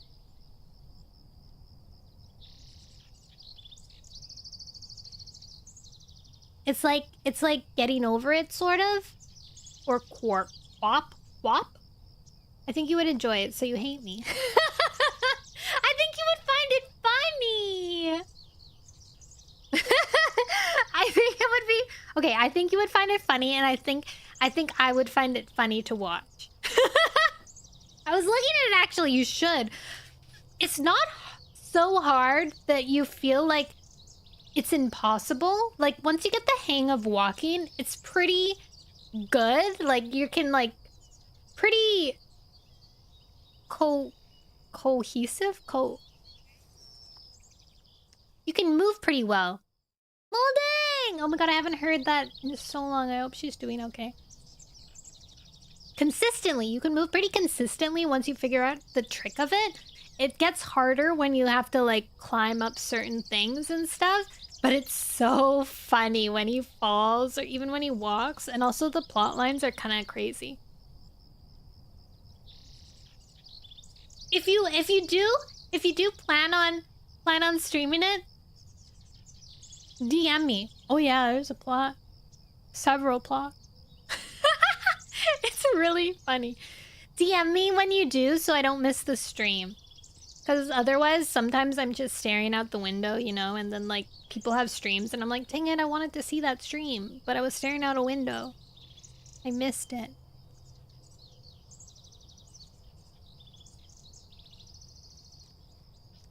You love Mudang? Good. God, too busy looking at squirrels. It's rough. I have this rat that runs across the window from my room. And sometimes I see him in the corner of my eye. He's pretty fat. He's well fed. Alright. Chapter 19. We have 6 chapters to get through. 6 chapters! I don't think it's gonna take too long. I don't think the chapters are too long, but we gotta get to it. We gotta hop to it. Thank you for stopping by, Lambriel. What the heck is this cute little thing? Oh yeah, you went to TwitchCon. How come... Jimmy, why do you have a thing on your... Thank you for the lurk! Lurking to avoid the squirrel chaos. So true. Jimmy, you have like a little... Oh, it's your icon? Is that your icon? It is. Oh my god, for some reason I thought it was a badge. I thought your icon was a badge, and I was like, I didn't know YouTube gave out badges. That's crazy. Just me being a fool. Chapter 19. Thunder blinked open his eyes, surprised to find himself waking in Tall Shadow's camp. Early rays of sunshine sliced through the canopy. Hushed mews sounded around the clearing. I sent Lightning Tail home. The memory flooded back. Last night he'd watched Greywing and Jagged Peak emerge, shaken and wide-eyed from their mother's nest, and had changed his mind about leaving. Clear Sky and Quiet Rain did not feel like his kin, but Greywing and Jagged Peak did. If Quiet Rain was to die, he could not let them mourn alone. She can't die. Not after such a long journey to see her sons. It wouldn't be fair. He had sent Lightning Tail back to their camp, worried about leaving Leaf and the others alone too long in a territory they hadn't yet fully explored. Who knew what might be lurking between the trees there? He heaved himself to his paws, stiff from sleeping beneath a frosty bramble, and shook out his fur. The snow had stopped, but thick drifts baked one side of the camp, and the clearing glittered white. He recognized Clear Sky's fur half hidden in a nest dug beneath the camp wall. Starflower's golden pelt glowed beside his father's. The pair were still sleeping. A pang of jealousy pricked his belly, but he pushed it away. Starflower had made her choice. For your dad instead. Thunder! Eagle Feather's excited mew rang from Holly's nest. His small face peeked out. We're gonna make snow tunnels. Do you want to help? Junos pushed past her brother and plunged into the snow. Then she bobbed up again and struggled towards him. I'm too big for snow tunnels, Thunder called out. Stormpelt scrambled from the den and followed Eagle Feather as he chased his sister. You could pretend to be a fox and try to dig us out. Thunder purred, then glanced guiltily towards Pebbleheart's den. There was a sick cat in the camp. Perhaps he should tell the kits to be quiet. Eagle Feather reached him and shook snow from his whiskers. I'll start tunneling. You try to find me. He dived into a deep drift and disappeared. Give us time to hide, Junos called, scooting deep into the snow after her brother. Wait for me! Stormpelt scrambled after them. The camp entrance rattled, and snow showered from the brambles around it. Thunder turned to see Jagged Peak pad into camp, a wren in his jaws. He crossed the clearing and dropped it outside Pebbleheart's den, then headed for his own. Wasn't he gonna go inside and check on his mother? Thunder was momentarily distracted by muffled purrs from beneath the snow. He thought he should pull the kits out before they froze. Stepping towards the sound, he pricked his ears. He could hear Junos whispering, Stay still or he'll guess where we are. His whiskers twitched in amusement. Plunging his muzzle into the snow, he grabbed the first scruff he felt and plucked Stormpelt out. The kit swung into the air, spraying snow. Jagged Peak halted, his eyes widening as he saw Thunder. What's going on? He demanded. Thunder dropped Stormpelt into a shallow patch. Kits are tunneling. Jagged Peak bounced across the clearing. They'll freeze, or drown, or both! He began digging through the snow with his paws. Ow! Juno squealed as he unearthed her. Eagle Feather struggled to the surface, his head popping out. What's wrong? Jagged Peak stared at him sternly. Whose idea was this? Mine. Eagle Feather stuck his nose in the air. It's fun. It's dangerous. Jagged Peak swished his tail with annoyance. Stay out of the deep snow and find something useful to do. It's not fair. We were only playing. Eagle Feather struggled to the surface and padded away. His indignant swagger spoiled as every paw step plunged deeper into the snow. Junos bobbed after him. Let's think up another game. We could practice hunting. Stormpelt followed. Jagged Peak eyed Thunder sternly. I was watching them, Thunder told him. Jagged Peak frowned. Sometimes you have to say no. Thunder felt a prickle of resentment. He'd been rescuing the kids, but he dropped his gaze and shrugged. I guess. Jagged Peak had a lot to worry about. It wasn't surprising his temper was short these days. The kids had crossed the clearing and stopped near Tall Shadow. The camp leader was gazing apologetically at Mousehair and Mudpaws. Will you go out hunting today again? She asked them. I know you've hunted for everyone yesterday, but the others are... Her gaze flickered to the Pebbleheart's den. Distracted right now. I just caught a wren, Jagged Peak called across the clearing, and Greywing's out stalking. But we have extra mouths to feed. Tall Shadow nodded towards Holly's den. Don't forget, Fern's with us now. I'll hunt with them. Shadow's mew made the camp leader turn. The young Tom was stretching in the wide nest of pine branches. He looked brighter than when Thunder had found him yesterday. His pelt sleek from a wash and his eyes shining.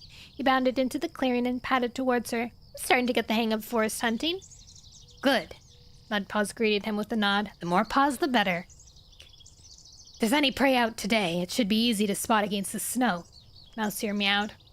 As Thunder wondered if he should offer help, snow crunched outside the camp and Pebbleheart ducked through the entrance, a wad of browning stalks dangling limply from his jaws. He stopped as he reached Tall Shadow and placed them carefully on the snow. I wish we'd come to the forest in Greenleaf, he mewed ruefully. I can see spots where herbs would have been thick only a few moons ago, but there are only these left now. He prodded the straggly stems with a paw. I'm not sure it'll be enough to help Quiet Rain. Sunshadow's eyes clouded with worry. Is she worse?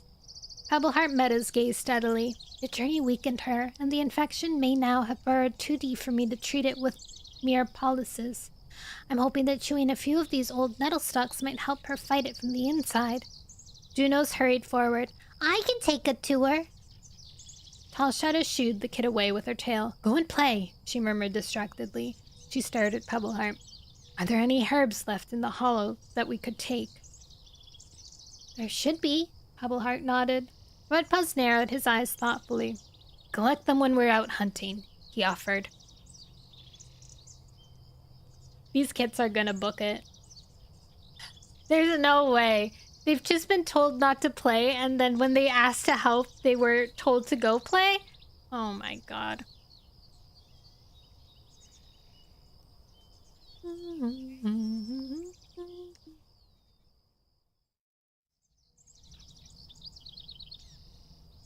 Okay, Tall Shadow flicked her tail, but be careful not to hunt on Windrunner's land.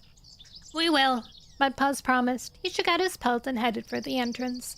Mousiear trekked through the snow after him, Sunshadow at his heels.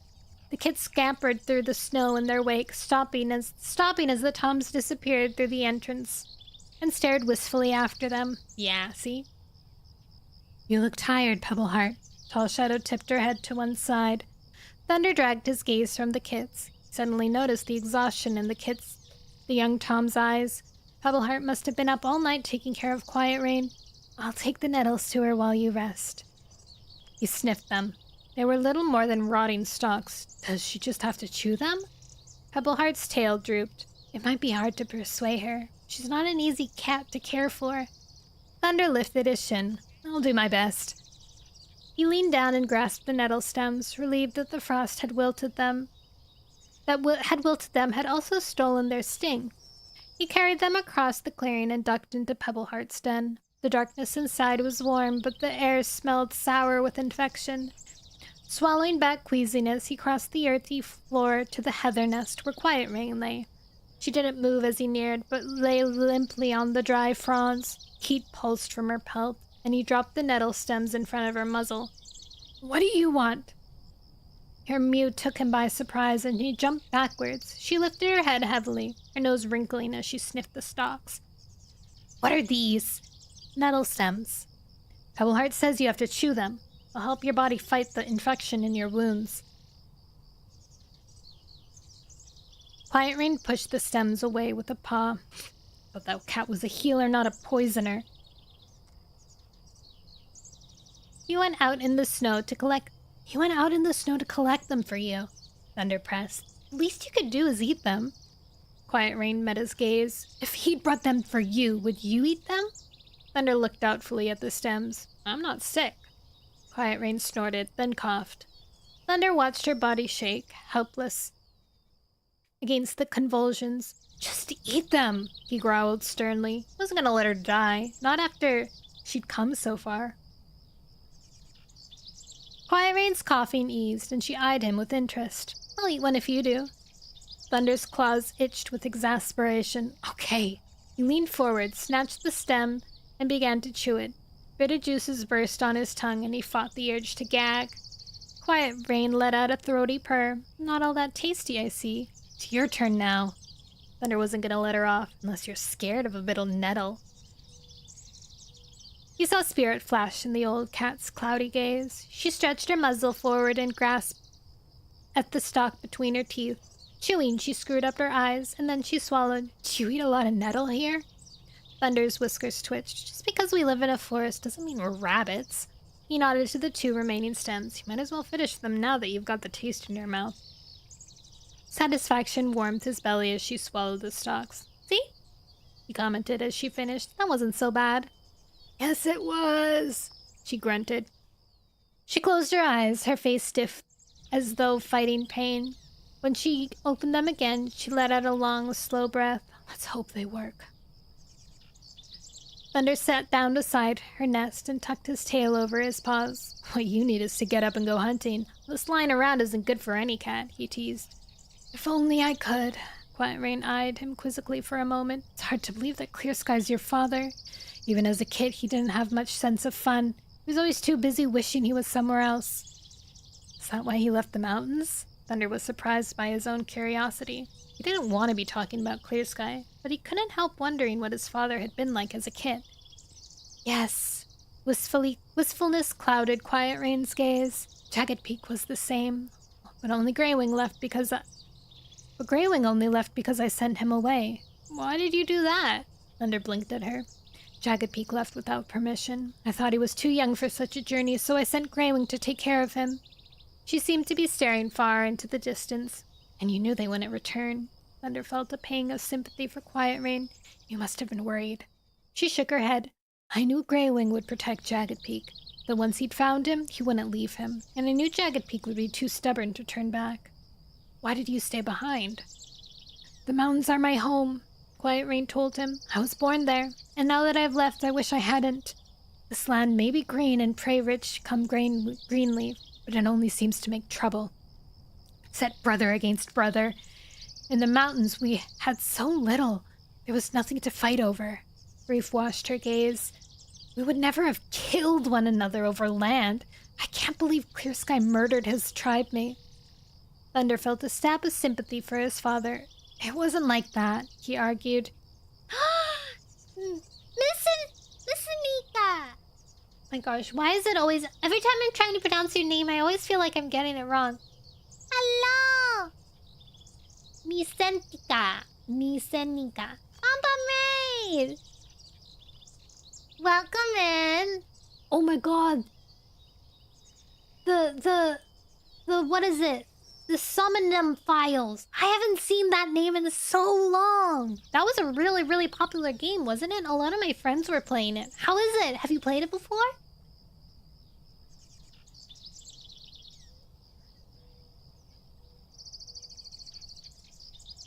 Thank you, welcome in. Hi, Sir Ninja Biscuit. Hi, Misa Nika.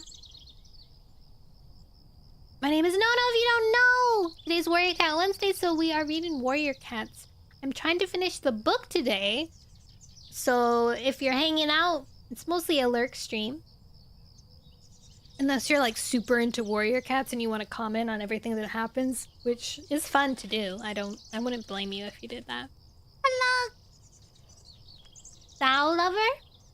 That's true. So true. I'm gonna keep reading if that's okay with you. We have, quite a few left. Oh, present. What did we get? Oh, it's so cute. I don't think that's a flower. That looks like a butterfly.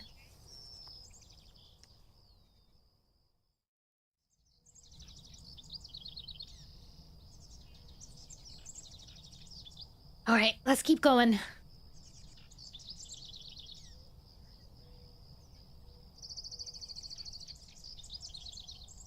He made a mistake. He was only trying to protect what was his. He killed a cat who'd helped raise him. Quiet Rain fought back a cough, her voice breaking, and he will never forgive himself.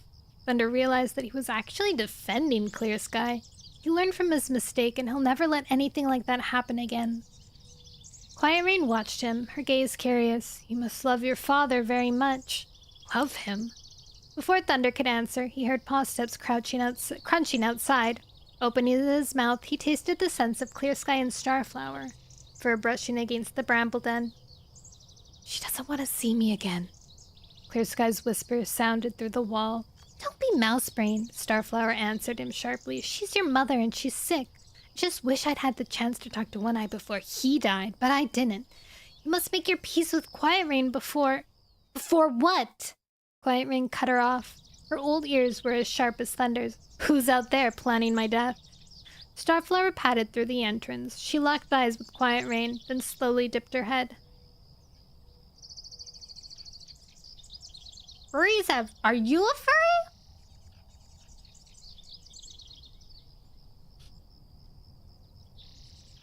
Mental illness is very common. About 9 out of... TikTok? Hi, TikTok. About 9 out of 10 people have it. In some way or another.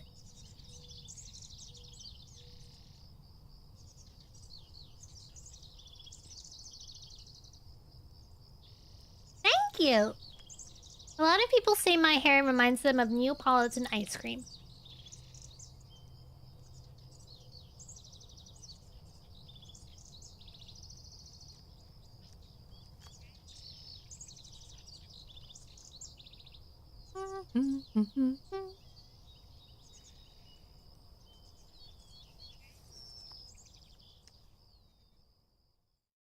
Starflower padded through the entrance. She locked eyes with Quiet Rain, then slowly dipped her head.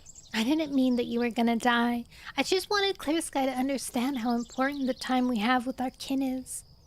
Quiet Rain gaze slipped past her towards the entrance. Well, come in, Clear Sky.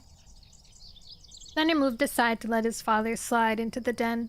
Clear Sky crouched in front of his mother. I thought you didn't want to see me again, he murmured miserably. Starflower snorted. She won't if you whine like a kid. Quiet Rain's whiskers twitched with amusement as she blinked at Starflower. Who are you? I'm Clear Sky's mate. My name is Starflower. Quiet Rain's gaze flicked between her and Thunder.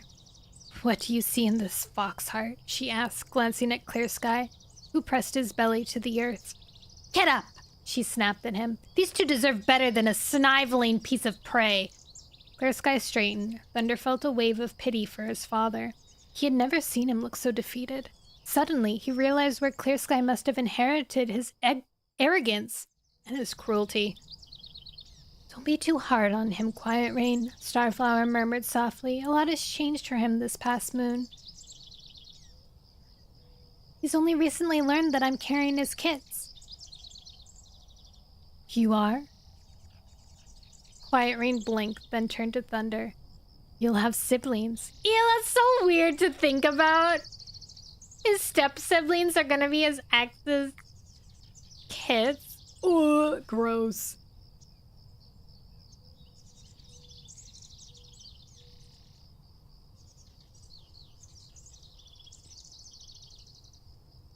Thunder's mind whirled. Starflower's kids would be his kin. I live in a different camp now. He would never truly know them. Emil interrupted his thoughts. Quiet Rain? Graywing was outside the den. May we come in? Who's we? Quiet Rain narrowed her eyes against the light as she peered towards the entrance. Me and Jagged Peak. Very well. As Graywing and Jagged Peak filed in, Thunder shuffled closer to the edge of the den. The bramble walls jabbed at his cheeks.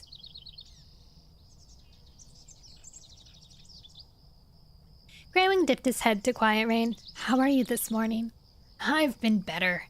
Quiet Rain grunted. She looked at Graywing's injured leg. He'd washed the blood from the fur, but a ring showed where the two-leg trap had dug in. How's your leg? Sore, but I can still hunt. I just caught a shrew in the forest. I caught a wren. Jagged Peak chimed in. I can get it for you if you're hungry. Quiet Rain shuddered. No. You must keep your strength up, Graywing urged her. If you don't eat, you'll never get well. Jagged Peak frowned at him. Don't nag her, she's sick. Clear Sky nudged between them. If she wants food, I'll get it. She doesn't want food, Jagged Peak snapped. Haven't you upset her enough already without bullying her now? I wasn't bullying her, Clear Sky bristled. I was offering her food. Be quiet. Starflower shouldered her way between them. Your mother needs rest. More than that, she needs to see that her kids can get along without fighting. Thunder blinked at Starflower, a realization hitting him like icy water. Perhaps Starflower would have been the wrong mate for him in the end. She was ruthless and cunning in a way that Thunder couldn't ever be. She was just what Clear Sky needed. A smart, no-nonsense cat who wasn't afraid to speak her mind. Starflower's reason to curb his temper, Clear Sky might become the strong leader he'd always wanted to be. She does have spunk. She has some spunk, but, like, still weird. Still weird. And perhaps he'll be a better father to her kids than he was to me. Sadness twisted Thunder's heart, but he ignored it. I'm not a kid anymore. I'm a leader. What's past is past.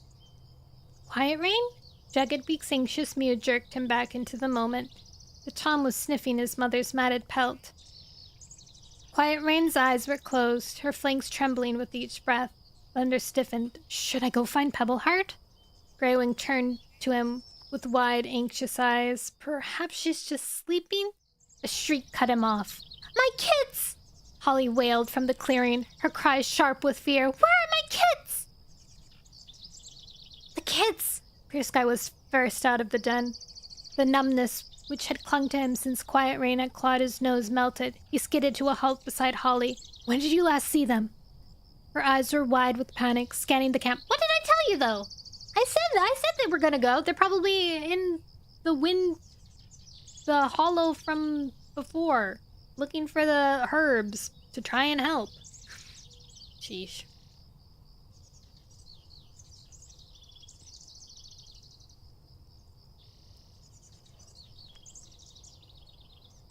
Her eyes were wide with panic, scanning the camp as though she might have missed something. Clear Sky thrust his muzzle closer. Holly, answer me! When did you see them? She froze and met his gaze. This morning, when I chased them from the den. They'd been begging me to let them play in the snow. Friend was sleeping. I just wanted some peace. I shooed them away from Thunder and told them to go and find something useful to do. Jagged Peak stood a tail length away, guilt brimming in his blue eyes. Don't blame yourself. This is no cat's fault, Clear Sky told them sharply, but we must find them quickly. They could freeze in this snow. Thunder and Greywing stopped beside Jagged Peak. Starflower padded past them. Where should we look? Clear Sky's mind whirled. This forest was wide, and every tree looked the same. It would be easy to get lost among these straight, dark trunks. Tall Shadow ducked through the camp entrance. I can't pick up any scent of them near camp, she puffed. The wind is too brisk, and there's no sign of paw tracks, only the ones Mudpaw and Mouseier and Sun's Shadow left. Thunder's eyes lit up. They might have gone after them. He began to pace. They watched them leave. They might have followed their tracks. They have such small paws it would be hard to see their prints in churned-up snow. Tall Shadow nodded. In that case, they'll be headed for the moor. Jagged Peak started for the camp entrance. I'll follow the tracks. I'll come with you, Holly told him. Thunder swished his tail over the snow. I'll head for the oak forest in case Mudpaws went that way first. Let me come. Starflower stared at the orange and white Tom. I grew up in the forest, and I can show you every hiding place.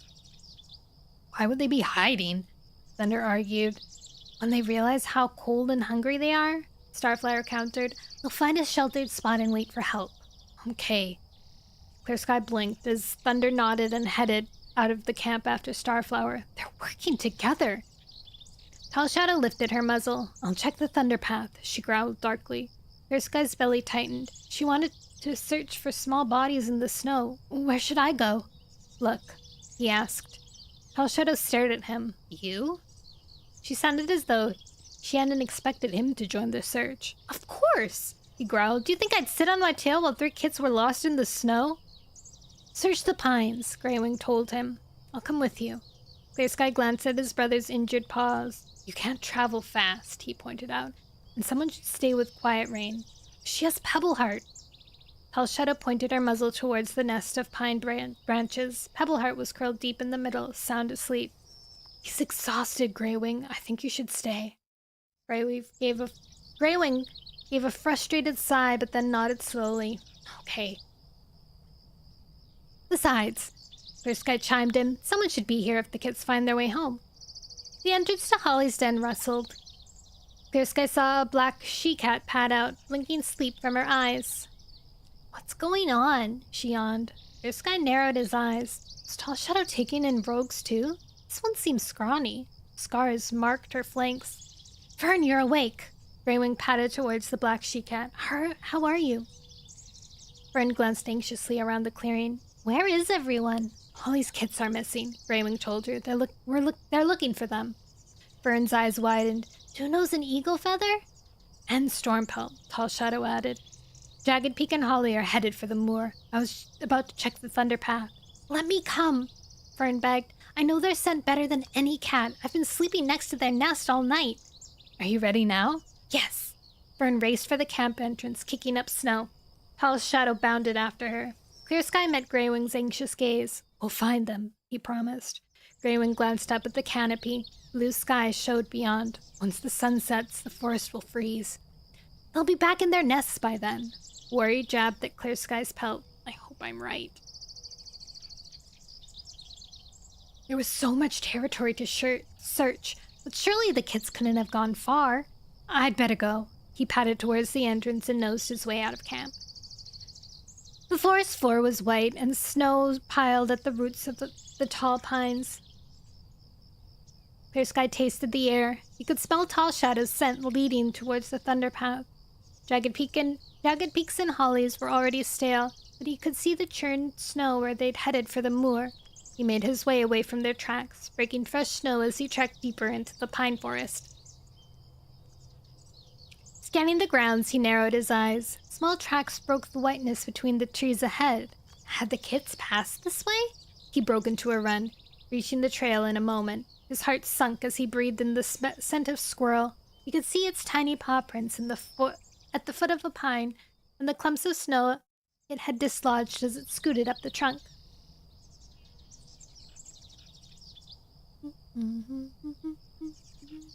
I lost my spot.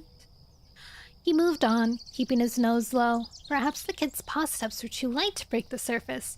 The cold air had crusted the snow.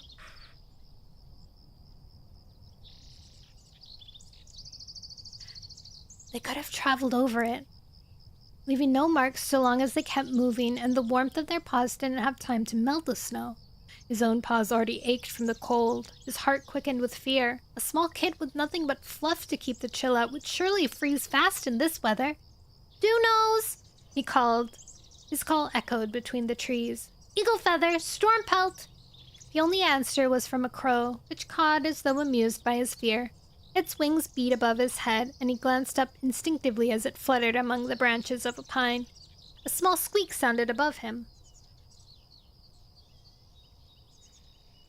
Clear Sky froze, puzzled for a moment. It sounded like a kid. Why would it be all the way up in a tree?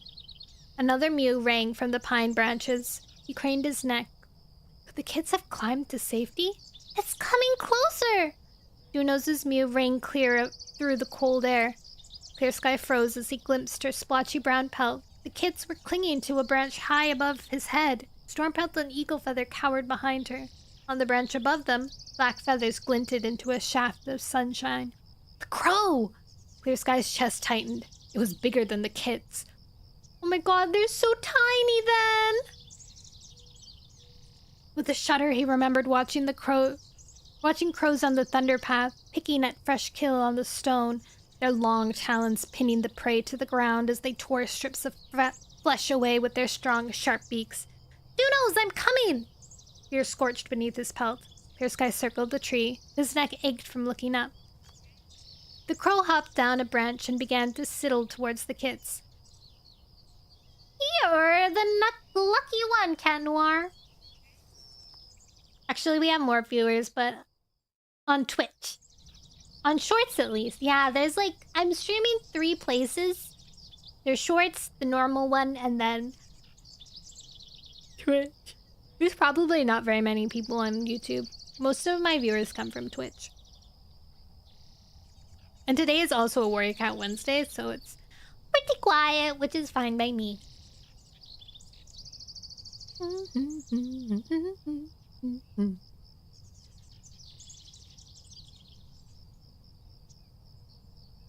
The crow hopped down on a branch and began to sidle towards the kids. Eagle Feather let out a squeal of terror, shuffling backwards.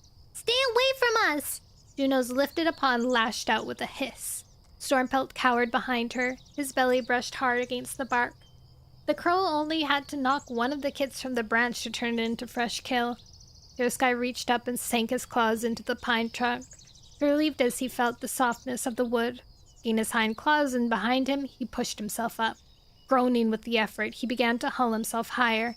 His muscles burned. He paused to catch his breath. The lowest branch was still far above. His legs trembled, and heat washed beneath his pelt. Closing his eyes, he pushed himself up higher. The bark scraped his cheek. Don't let me fall! Suddenly, a rotten patch of bark crumbled beneath his forepaw. His claws lost their grip, and he slipped. With a thump, his belly knocked against the trunk. Winded, he hung by 3 paws, fear spiraling in his mind. He pictured the earth far below and swung his free paw hard against the bark, sinking his claws in with as deep as he could. Struggling to find his breath, he hauled himself up again, pushing with his hind paws and praying that no more bark would crumble. Caw! Triumph sounded in the crow's caw. Clear Sky gritted his teeth and pushed on. Looking up, he saw a branch within reach. Growling with effort, he dug his hind claws in deep and lunged upwards. He swung his forepaws towards the branch and grasped it. Pausing for breath, he hung between branch and trunk. Then, with a final grunt, he dragged himself up. Clear Sky? Juno's frightened mew sounded overhead. He looked up. The kits were only a few branches above him, but the crow was just a tail length from them, its beady black eyes glinting with excitement. The next branch was within reach. He reared and flung his paws around it and hauled himself up. It was easy to scramble onto the branch beyond. Another leap took him to the kit's branch. It trembled beneath his paws as he landed. The crow snapped his head around, fear flashing in its eyes. Clear Sky hissed, "Fly away unless you want to be my next meal." The crow glanced back at the kit. With an angry shout, it unfolded its wings and soared from the branch. Clear Sky watched it swoop away between the trunks, the stark feathers black against the white forest floor. Clear Sky!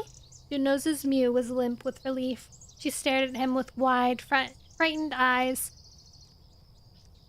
Pity flooded beneath Clear Sky's pelt. He thought for a heartbeat of the kit Starflower was carrying. What if this had been them? He pushed the thought away. It was too much to bear. A fierce, protective fire surged through every muscle as he stared at the helpless kits. I've never felt like this before. That's really sad. He technically had kits already. That's so sad for them.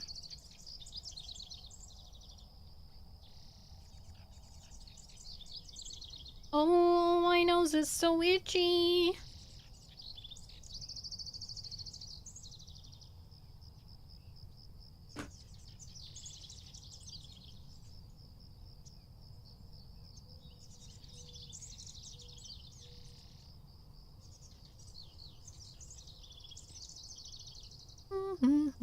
Oh my god, the next sentence after that is about thunder too, which is what was I saying? Guilt flooded him as he thought of thunder. I should have cared about him like this. Yeah, you should have. Shoulda, woulda, coulda. Clear Sky? Stormpelt stared over his sister's shoulder. Eagle Feather clung to the bark behind her. They were close to the tip of the branch. It was wide beneath Clear Sky's paws, but it narrowed to hardly more than a twig by the time it reached the kits, who were clustered like fledglings. It would never take his weight. If he tried to move forward towards them, it might break and send them all crashing to the ground. You must walk towards me, he told them gently. My legs won't move. Juno stared at him, her eyes desperate with terror. She clung, belly down, like a mouse. I don't know what happened, but everyone started dancing, so thank you, whatever happened. Sometimes they just start dancing, and I'm like, I guess some sort of event took place. Maybe someone secretly resubscribed. Thank you, whoever it was.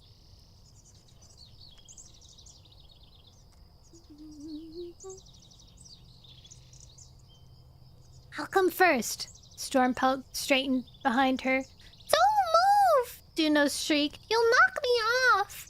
Clear Sky pushed back the fear pressing in his throat. Just stick your claws in hard, Junos. The bark is soft, and if you hold on hard enough, nothing could knock you off. She stared at him hopefully. Are you digging them in? Hi, Lumina! Welcome!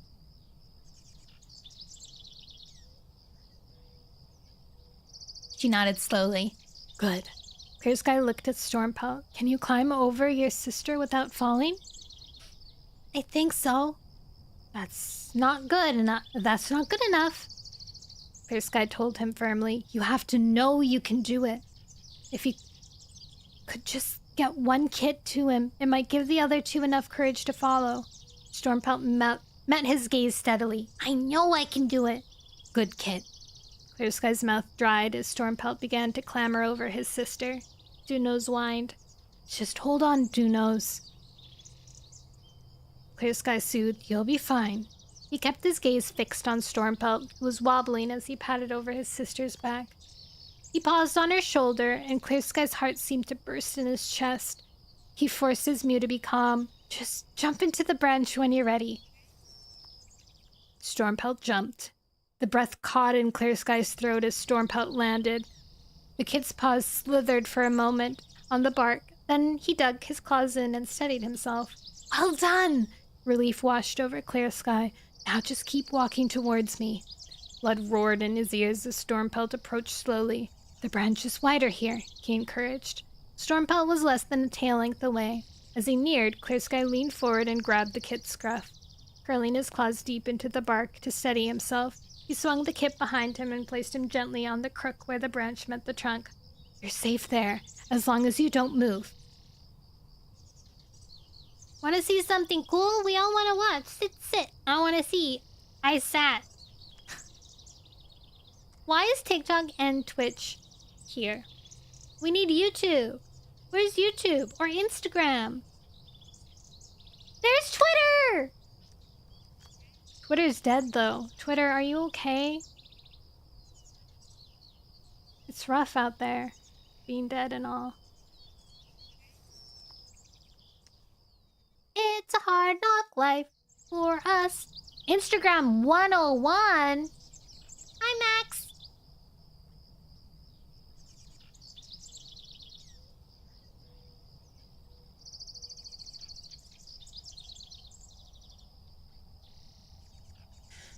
Okay, back to reading.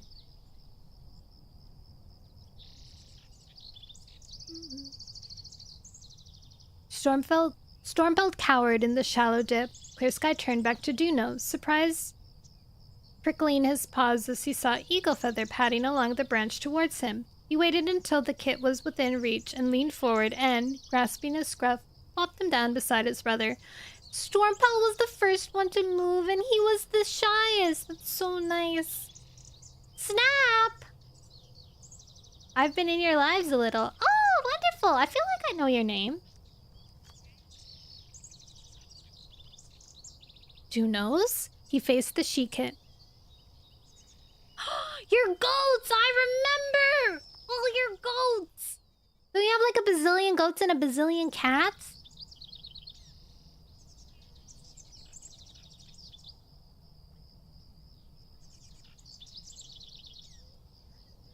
Dunos.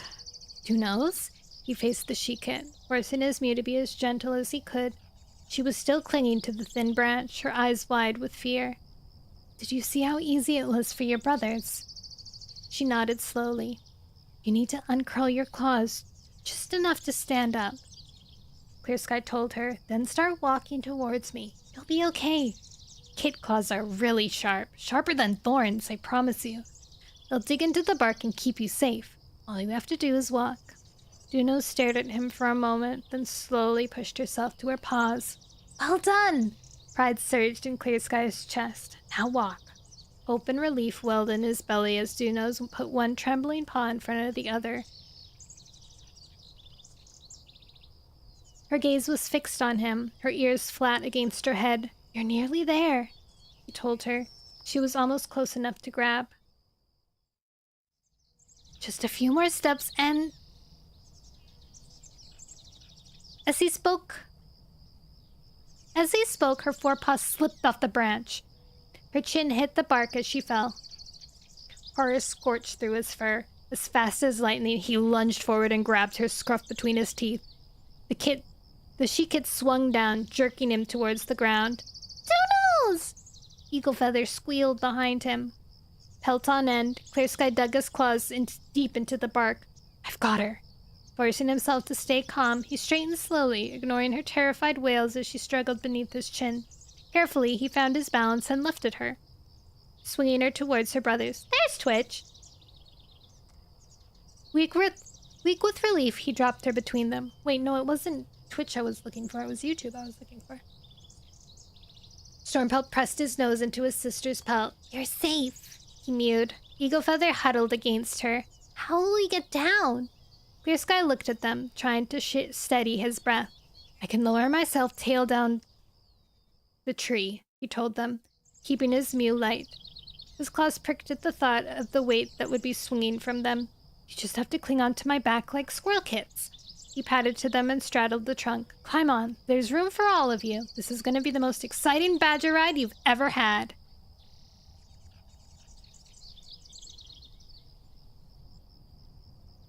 Clear Sky? Quiet Rain murmured, her eyes closed. Greywing leaned towards her and touched his nose to her cheek. He's out looking for the kids. Quiet Rain moved her head, groaning softly. Greywing could see the black wound at the top of her hind leg. The flesh around it was swollen, fiery where it showed through her thin fur. Rest, he murmured. But Quiet Rain was blinking open her eyes. He's looking for kids? She rasped. Jagged Peak's kids have disappeared, Greywing told her softly. He's too soft on them, she grunted. No kid of mine would have strayed from the cave. Greywing met her gaze softly. He knew what dangers lay outside. The forest here is safer. Is he telling the truth? Slash was bound to return sometime. The lure of false prey would not keep him away forever. No place is safe for foolish kids. Quiet Rain lifted her head, her eyes dull with pain. We have 3 patrols looking for them, Greywing told her. They will be found before they come to any harm.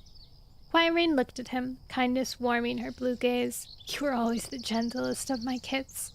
I worried sometimes that you lacked Clear Sky's spirit and Jagged Peak's stubbornness, but you have the kindest heart.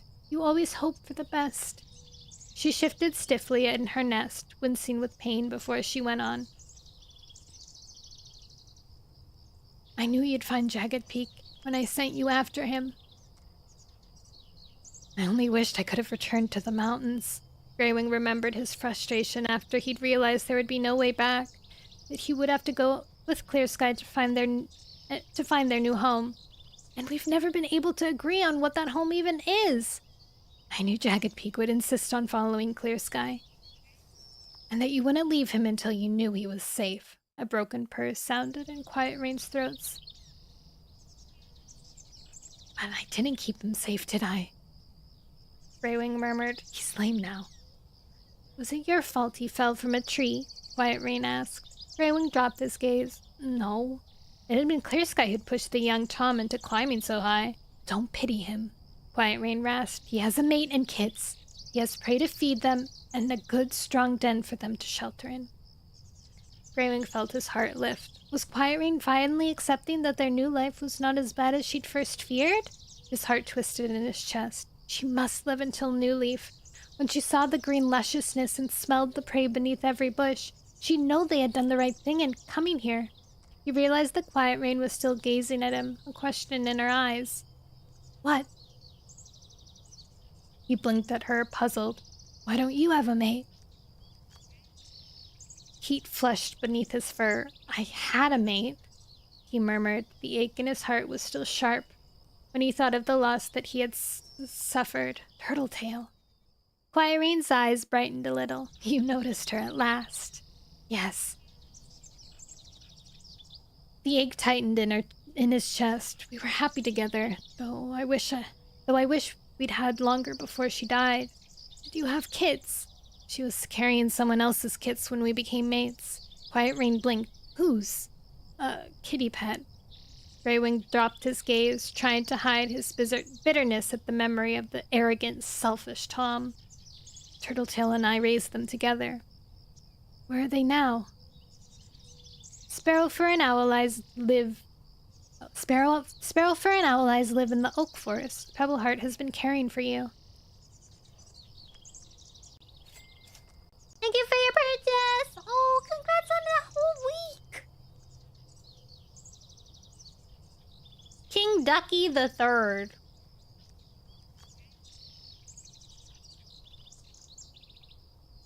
What is it you need to tell me, ducky? Is it that you are a ducky? What is our present? A cup of cake! Delicious.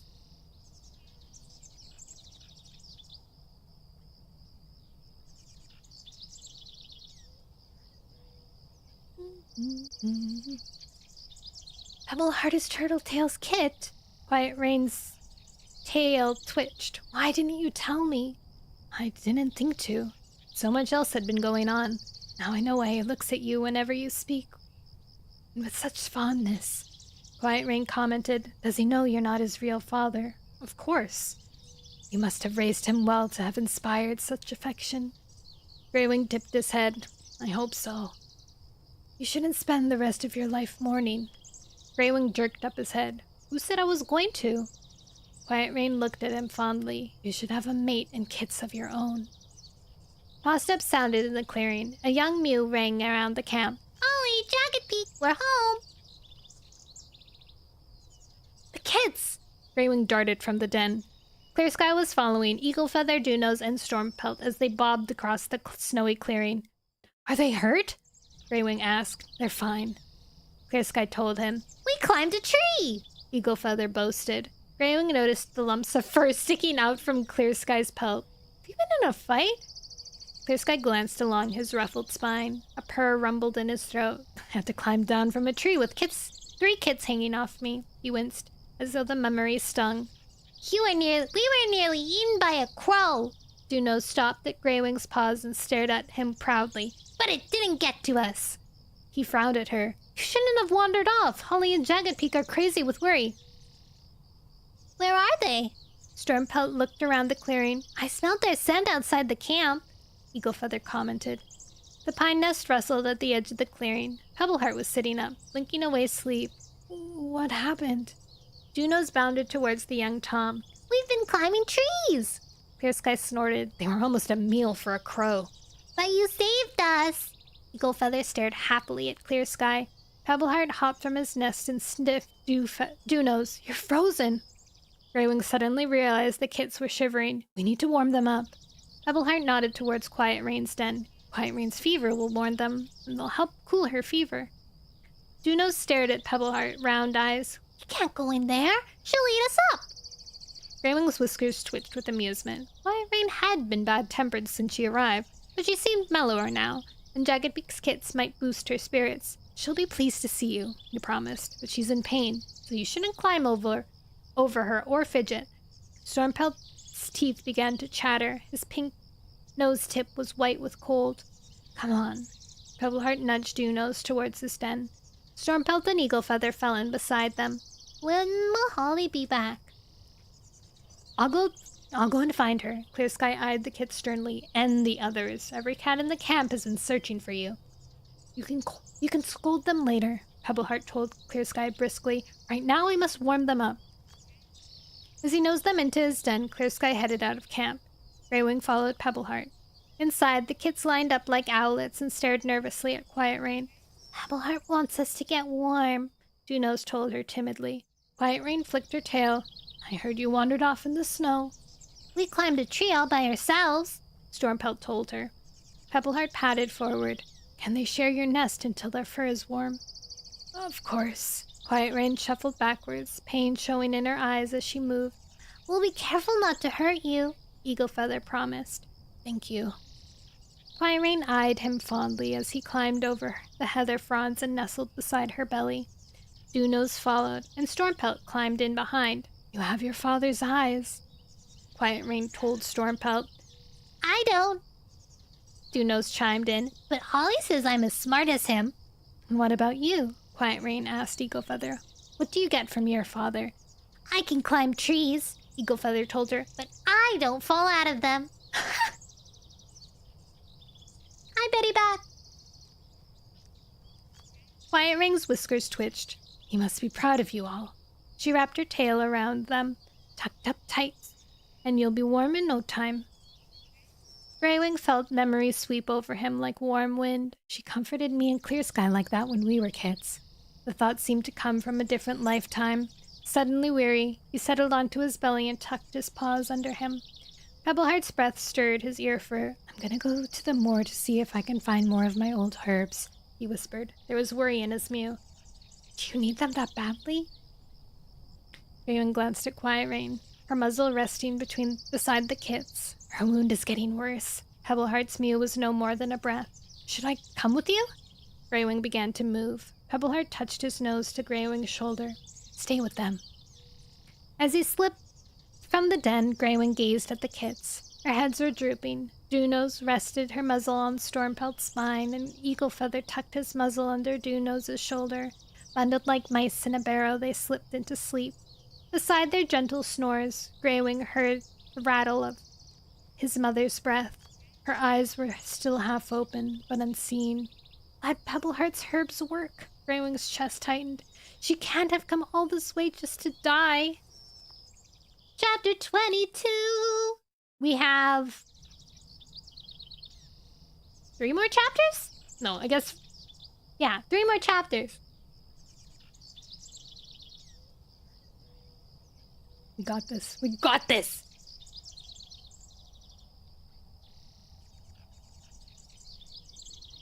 Thunder's mew woke Clear Sky. Jerking up his head, he blinked at his son. Still night.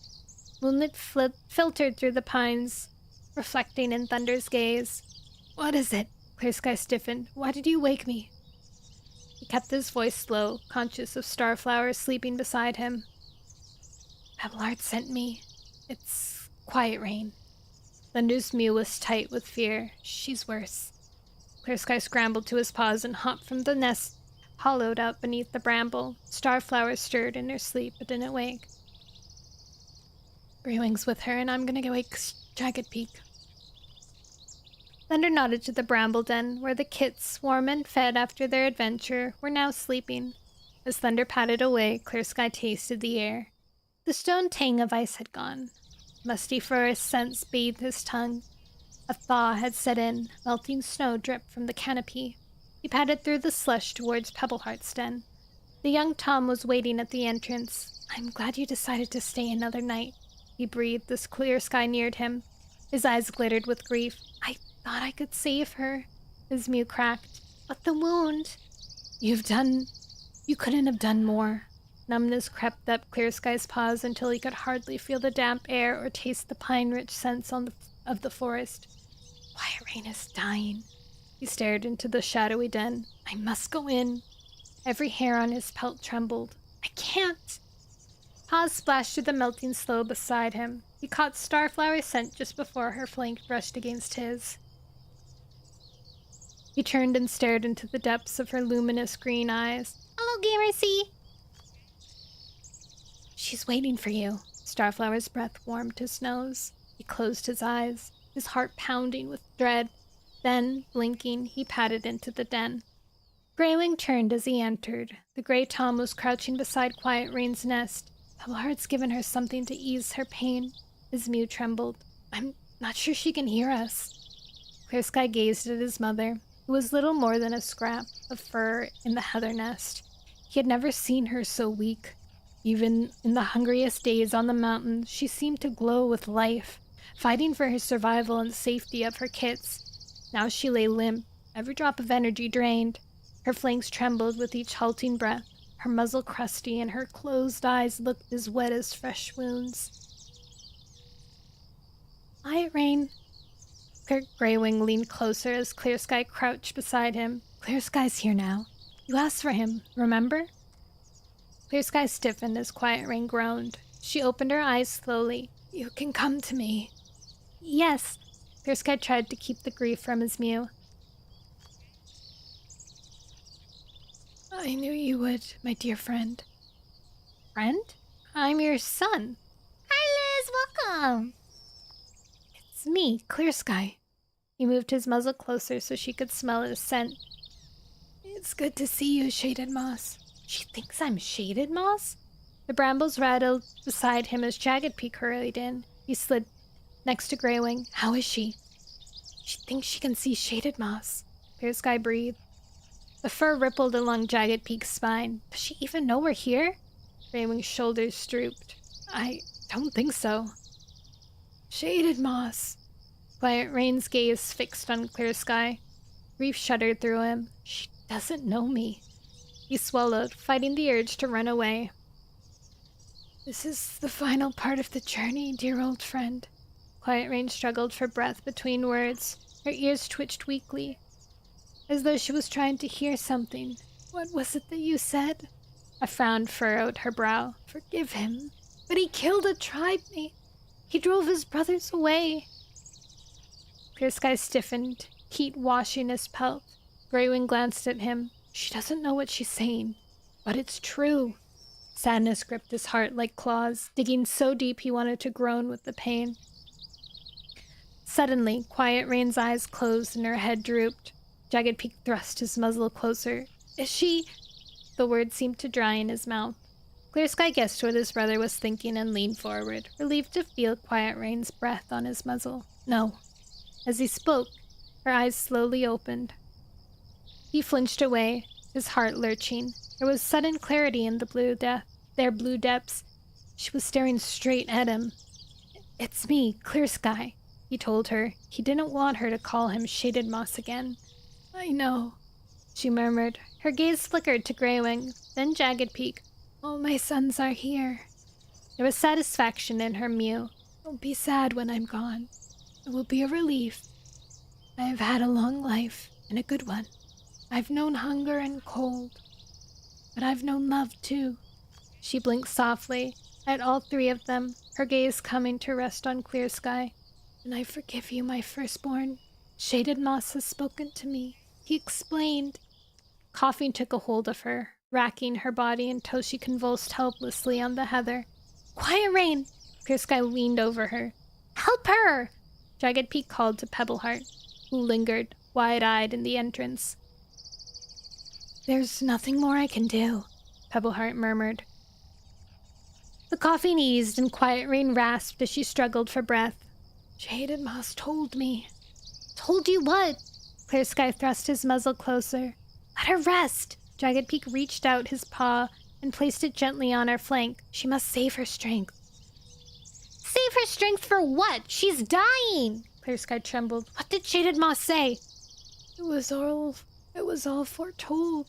Quiet Rain rasped. You could not help what you did. It had to be that way. I forgive you, Clear Sky, and now... She drew in a shuddering breath. You must forgive yourself. Clear Sky felt grief rush over him like a wave as Quiet Rain's eyes clouded and grew dull. Her head drooped limply into the heather and her flanks fell still. Clear Sky pushed himself to his paws and, leaning over Quiet Rain, closed her lifeless eyes with gentle laps of his tongue. Forgive yourself. Her words rang in his mind. For what? His thoughts whirled. So much had happened. What was the crime he was supposed to forgive himself for? Weak daylight was seeping into the den. Eagle Feather's mew rang across the camp. The snow's melting! Small paw steps flashed across the clearing. Jagged Peak got up wearily to his paws and padded from the den. Greywing followed, his tail dragging over the earth. Clear Sky gazed at Quiet Rain, his heart breaking.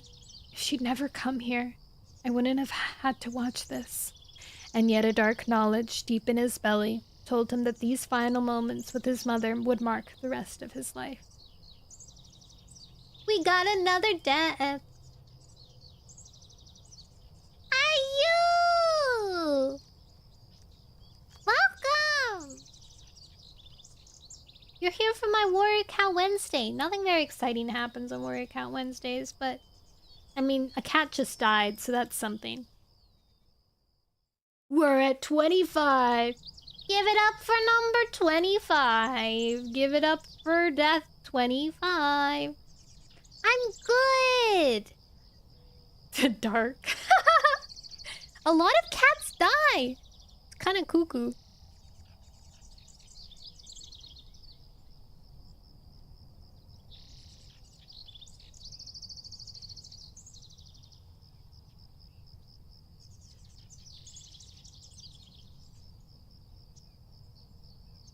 Rest in peace, cat.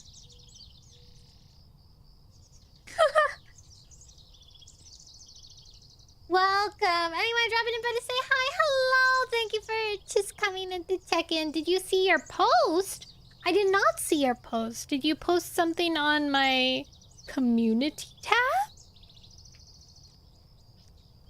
I'm not signed in on that account, so I have to be...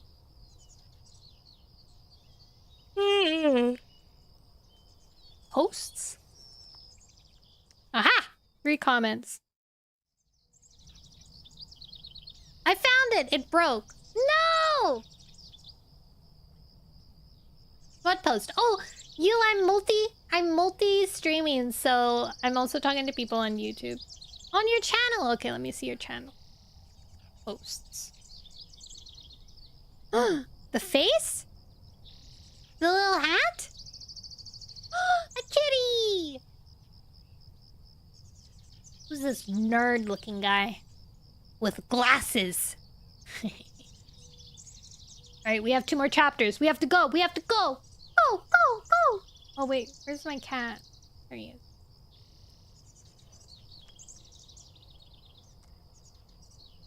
Guys, I wish I could draw well and fast.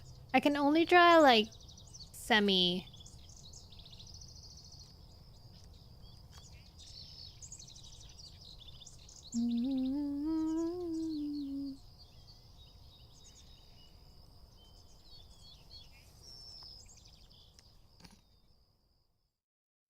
I'm reading things. Okay, okay! Back to reading. Chapter 23! Thunder shuddered at... Blah, blah. I remember how to read. Thunder shuddered as a fat drop of water splashed onto his spine. The rainy day was giving way to night. Beside him lay Quiet Rain's body. Clear Sky and Greywing sat on either side, stiff in the dying light, while Jagged Peak shivered next to Sun Shadow. They'd spent the day sitting vigil beside Quiet Rain. Around them, Mudpaws, Fern, and Mousehear had come and gone, bringing fresh kill for the prey pile. Pebbleheart had sorted through the herbs he'd brought back from the hollow, while Starflower stood by, helping where she could by wrapping the leaves he separated into neat bundles. Hi, Stranger Things, and hi, Baby Saja! Tall Shadow had crouched at the head of the clearing, solemnly watching over her camp.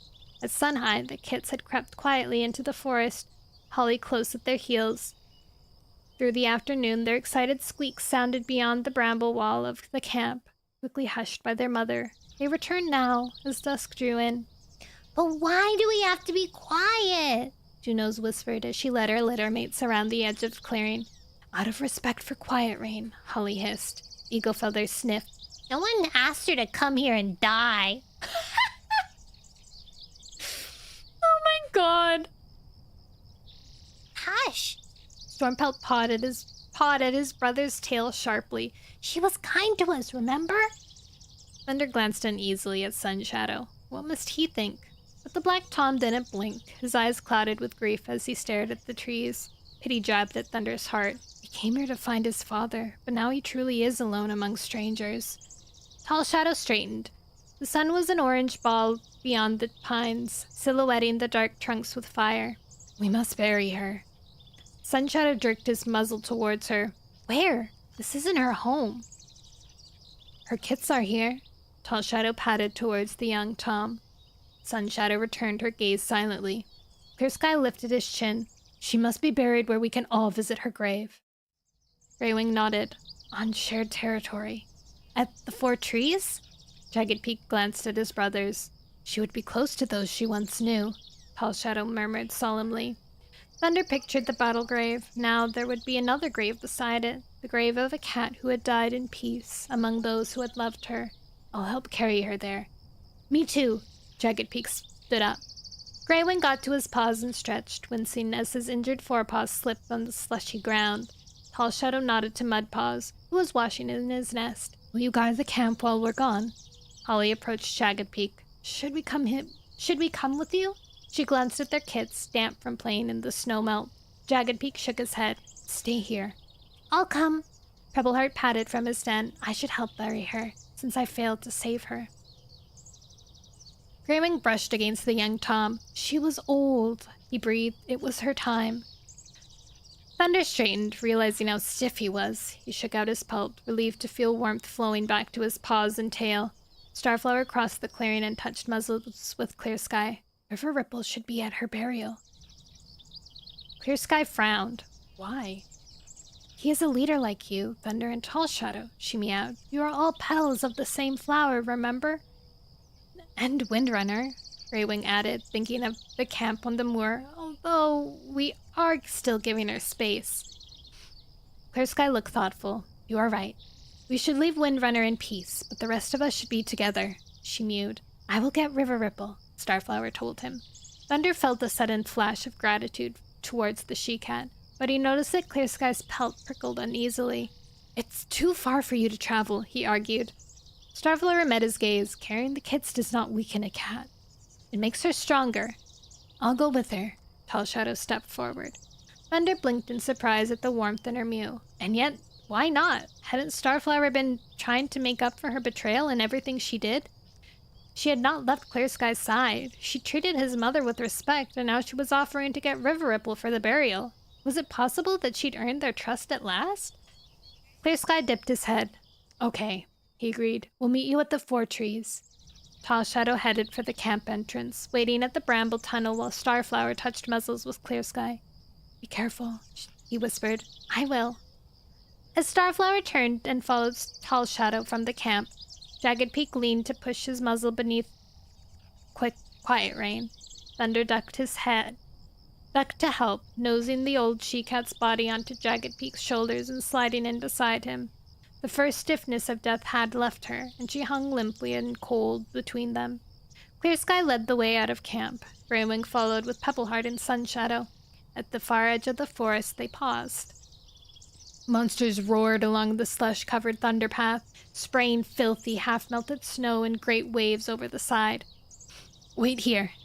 Clear Sky nodded to Thunder and crept out onto the grass.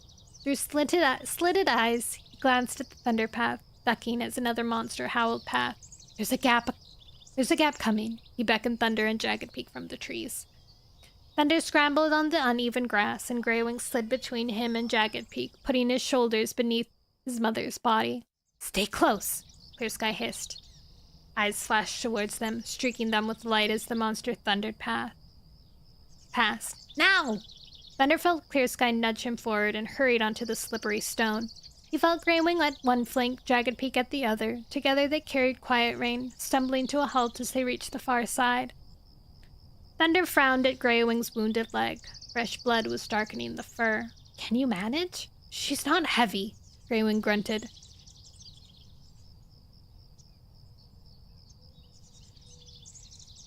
Haha. Aizuta!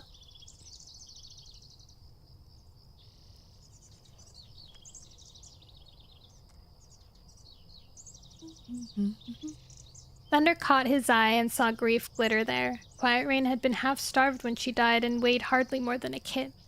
Come on, Clear Sky urged from behind. Let's get into the forest and away from this place. As he spoke, another monster thundered by, sending slush to grit spraying over them. Thunder padded forward, trying to keep in step with Greywing and Jagged Peak as the ground grew uneven beneath his paws. Roots crisscrossed the path and brambles snagged at his pelt. He tripped twice, feeling Quiet Rain jerk as he stumbled. He felt relieved when Clear Sky led them from the trees onto the smooth grass slope that led up to the rim of the 4 trees hollow. By the time they reached the top, Greywing was panting. Let Sunshadow take your place, Thunder whispered. The Black Tom had been eyeing Quiet Rain's body, distress showing each time Thunder stumbled or she began to slide from Jagged Peak's shoulders. Greywing met Thunder's gaze with weary eyes and slipped from beneath Quiet Rain. Will you help? He asked Sunshadow softly. Sunshadow dipped his head and slid in between Jagged Peak and Thunder. Thunder lifted his nose towards Clear Sky. He should have a chance to carry his mother to her final resting place. Do you want to take over for me? Clear Sky blinked at him gratefully, hurrying to take his place as Thunder slid from beneath her. He left them and bounded into the hollow, his paws sliding on the muddy slope. At the bottom, he stopped beside the battle grave. Snow covered the ground, sheltered from the warm winds and sunshine.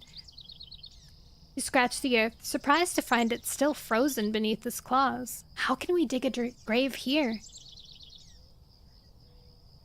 As he glanced around the clearing, searching for a spot clear of snow where the sun might have pooled, warm enough to soften the earth, Raken rustled on the far slope.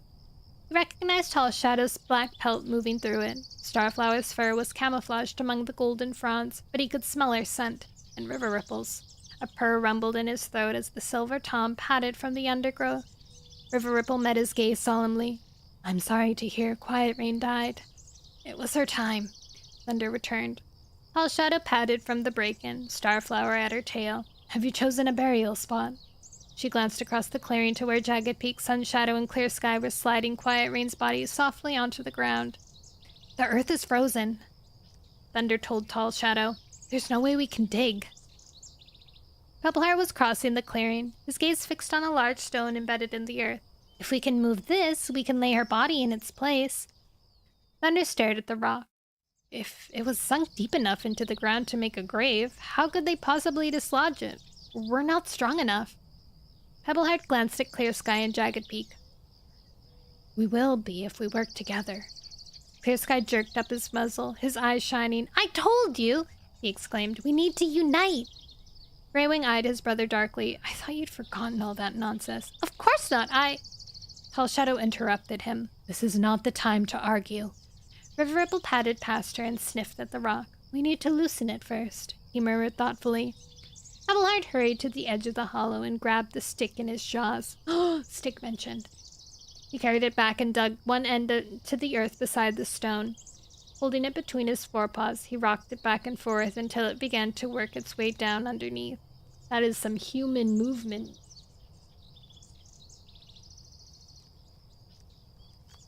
Thunder could see that they were loosening the frozen earth around the rock to make enough space for it to move. He ran to the hollow's edge and rooted among the break-in for another stick. He found one sturdy enough not to crumble and hurried back to the rock. Jabbing it into the dirt, he began twisting it with his forepaws, joy sparking in his belly as he saw the earth breaking around it. Push! He called to Clear Sky. Clear Sky placed his paw on the other side of the rock and heaved, grunting with effort. Tall Shadow slid in beside him, pressing against the stone. Greywing and Sun Shadow joined them, their hind paws scrambling against the ground as they strained at the stone. Thunder hauled out the stick and hurried around to help them. Pushing in between Greywing and Sun Shadow, he pressed his shoulder to the rock. He threw his whole weight against it, digging his claws into the earth and trembling at the effort. With a sudden creak, the stone moved. Only a whisker, but in that tiny movement they freed it from the earth's grip. Thunder sensed air flooding beneath it and pushed harder, feeling it shift. Clear Sky grunted in triumph. Beside him, Sun Shadow trembled and Greywing's breath came in gasps as they all heaved against the stone. Gradually, they began to rock it back and forth until Thunder felt it roll beyond the edge of its hollow. Push! He yowled. As it tumbled onto one side, Thunder's paws slid into the empty dip. He felt worms slithering around them and woodlice scuttling over his claws. Snail trails glistened on the brown earth. He hopped out and blinked at the others. Sun Shadow lifted his gaze to meet Thunder's, his eyes shining. Even in the cold season, there is life here. Quiet Rain would be happy to see this and know that living creatures move around her even while she is dead. She's not truly dead while she's remembered. Thunder dipped his head. She will be remembered here. And in the mountains, too. Sun Shadow nodded solemnly. Clear Sky and Jagged Peak were headed for her body. They nosed it onto their shoulders and brought it to the graveside. Thunder stepped away and as they let her tumble into the hole. Pebbleheart hopped in after her. Carefully, he eased her muzzle into her forepaw and wrapped her tail across her nose so that she looked as though she were curled up in sleep. Then he scrambled out and got a break-in frond to place over her. Touched by the young Tom's kindness, Thunder padded to the break-in and bit through a brittled stem. He dragged it back and lay it with Pebbleheart's. Sun Shadow got another, and then Greywing. Together they heaped a thick layer of golden leaves over her. You should replace the stone, Thunder murmured, to protect her from scavengers. Tall Shadow gave a small nod. But first, we must pay our respects. She looked at Greywing. The Grey Tom nodded. The Grey Tom gazed down at the golden stalks. Quiet Rain, he whispered. Thank you for loving us enough to let us go. Thank you for holding Fluttering Bird next to your belly for as long as she lived. Clear Sky's mew was thick with grief. Thank you for traveling so far to spend your last moments with us. Jagged Peak's eyes clouded as he stared into the hole. Thunder lifted his muzzle and tasted the air. As he did, a drop of water splashed his nose. Then another. A moment later, rain pattered like countless paw steps over the frozen forest floor. River Ripple put his paws to the stone and began to push. Thunder hurried to help. Clear Sky, Tall Shadow, and Sun Shadow joined him, while Starflower hung back and watched, and together they rolled it back into place. We should go home, Tall Shadow called through the rain. Not yet. Sun Shadow was trembling. He crouched beside the rock, pressing his nose to the cracks between the stone and the earth as though breathing in the last sense of his friend. With eyes closed, he grew still. He'll freeze! Greywing looked in alarm at Pebbleheart. Let him grieve a while longer. Pebbleheart's muse sounded distracted. His gaze was drifting across the clearing, narrowing as though he saw something that intrigued him. The rain fell harder. Thunder's pelt clung to his body, and yet he did not feel cold. Familiar scents were filling the hollow. Thunder's pelt clung to his body, and yet he didn't... Oh wait, I already read that. He squinted as he saw shapes in the rain, ghostly outlines moving around the clearing. The spirit cats! His heart soared as he recognized Hawkswoop. Shaded Moss stood beside her, and together they dipped their heads to a new spirit. Quiet Rain! The old she-cat... Hi, my Liz! Thank you for dropping by.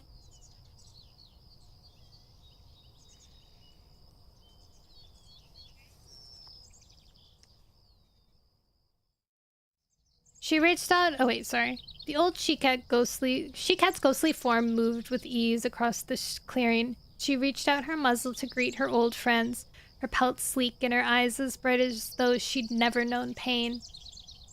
Hawkswoop wove around her. Welcome, dear friends. Do you see now? A mew rang across the clearing. Thunder blinked as he saw a brown and white tabby she-cat calling to them. Who is she? Clear Sky brushed him and hurried to meet the tabby she-cat. Brightstream! Joy filled his mew. His first mate. Thunder glanced towards Starflower. Could she see the cat who had been carrying Clear Sky's kits when an eagle had killed her? But Starflower was oblivious to the spirit cats moving in the clearing. She was watching Sun Shadow, her eyes filled with pity. Brightstream spoke again. The past is the past. The future is fresh. You must forget all that you have known, no matter how much you loved it, and choose the paths that will carry you down to a new dawn. Clear Sky leaned forward to touch her muzzle, but the ghostly shapes were disappearing already. Thunder jerked his nose towards River Ripple. Did you see them? River Ripple purred. Of course. What did she mean? Clear Sky turned on Thunder, his eyes glittering. She meant what the spirit cats have always meant. We should be together. We must unite. That's not... Pebbleheart shook his head. That's not what she said, Clear Sky. He mewed softly. Greywing padded to the young Tom's side. He's right, Clear Sky. We must choose a new beginning. But... Clear Sky's eyes were shining with a mixture of hope and grief. Surely that means every cat should join together. Thunder felt a twinge of pity. Will he ever let this go? I have my own camp now, and my own cats, he told his father. My future lies with them, not with you. His paws pricked guiltily at the flash of grief in Clear Sky's blue eyes. The hope was gone. Thunder dropped his gaze. You will always be my father, he went on softly, but you have to let us all be the cats we want to be. I can't come and live with you. I must find my own path. Hesitantly, he looked up at Clear Sky, surprised to find that his father's gaze was calmer now. Starflower had crossed the clearing to stand beside him. Your father knows this, Thunder. She glanced at Clear Sky. It is hard for him, but he understands. Clear Sky nodded, his eyes brimming with emotion. Throat tightening, Thunder dipped his head. Take care of each other. As he turned to leave, he glanced at Quiet Rain's grave. Sun Shadow still lay beside it, his eyes closed. Had he even been aware of the ghostly cats in the clearing? Thunder nodded to Greywing and Tall Shadow, then headed for the slope. It was time he went home. Thanks for coming. He meowed to River Ripple as he passed. He bounded up through the break-in, veering at the top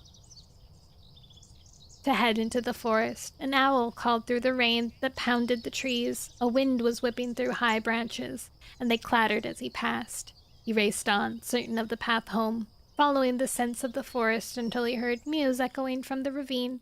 He halted at the top and gazed down into the camp. Shadows swallowed the bushes and dens. Rain glinted on the stone. He jumped down them, claws stretching to get a grip on the slippery surface. At the bottom, he squeezed under the gorse, happiness surging through his fur as he smelled the familiar scents of his friends. Thunder! Lightning Tail hurried to greet him, his black pelt slick with rain. We were just deciding whether to send out a search party. Not in this weather, I hope. Thunder stopped in the clearing. Lightning Tail was the only cat he could see. Where is everyone? In their dens, Lightning Tail purred. Haven't you noticed? It's raining. He beckoned Thunder with a nod of his head and led him towards a large bush a few paces from the rock that towered at the end of the clearing. He ducked underneath and Thunder followed. Beneath the low spreading branches, paws had hollowed out the earth to make 2 nests. Aw, they're sharing a nest together. Or a den. The rain pattered above them, but it was dry under here. Look! Lightning Tail nodded towards the gap they'd slid through. There was a clear view to the gorse entrance. I thought this would make a good place to sleep. It's dry, and we can keep an eye on who comes and goes. Thunder purred. Which nest is mine? Only one of the hollow dips was lined with moss. Thunder nodded towards it. You can have mine tonight, he offered. You must be tired. Tomorrow we can find fresh moss to line yours. Outside, the gorse rattled. Thunder stiffened, peering at the gap between the spiny branches. Milkweed was squeezing her way through, a mouse hanging from her jaws. Leaf followed her into the camp, carrying a vole in his. Night hunting? Thunder blinked at Lightning Tail. Lightning Tail purred. They left Pink Eyes in charge of the kits and slipped out at dusk. Together? They haven't been apart since you left. Aww. They like each other. Thunder's heart swelled until he thought it would burst. Above him, rain battered the bare branches. But he was dry, and his clanmates were content. Tomorrow he would roam the forest with Lightning Tail and bring back fresh kill for his cats. Aww, so cute! Windows 10 support has ended, leaving your PC at risk without essential security updates. But don't worry, you have options to stay protected. Upgrade to new Windows 11 PC. No thank you. Hi, Dan!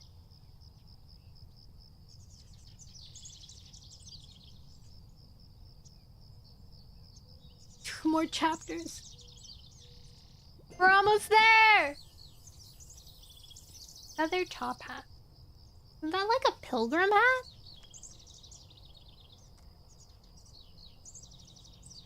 Chapter 24. Let's go. Greywind touched his nose to the rock that covered Quiet Rain's grave. Behind him, Tall Shadow was saying goodbye to River Ripple.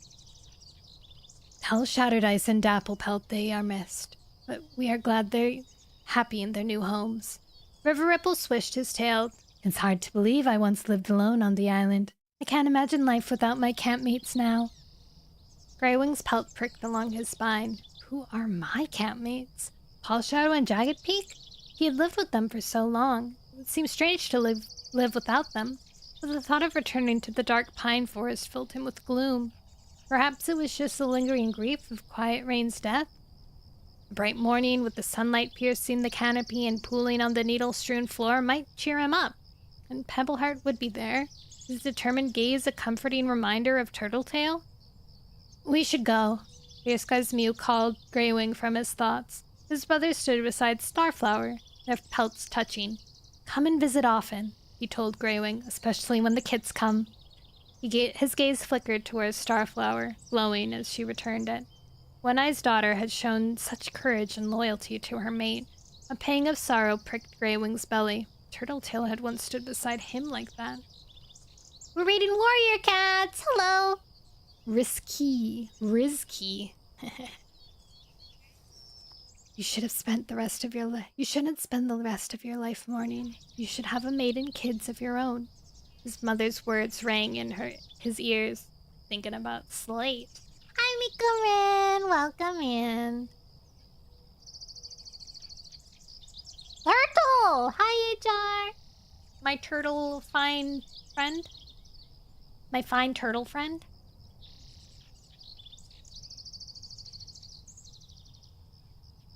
You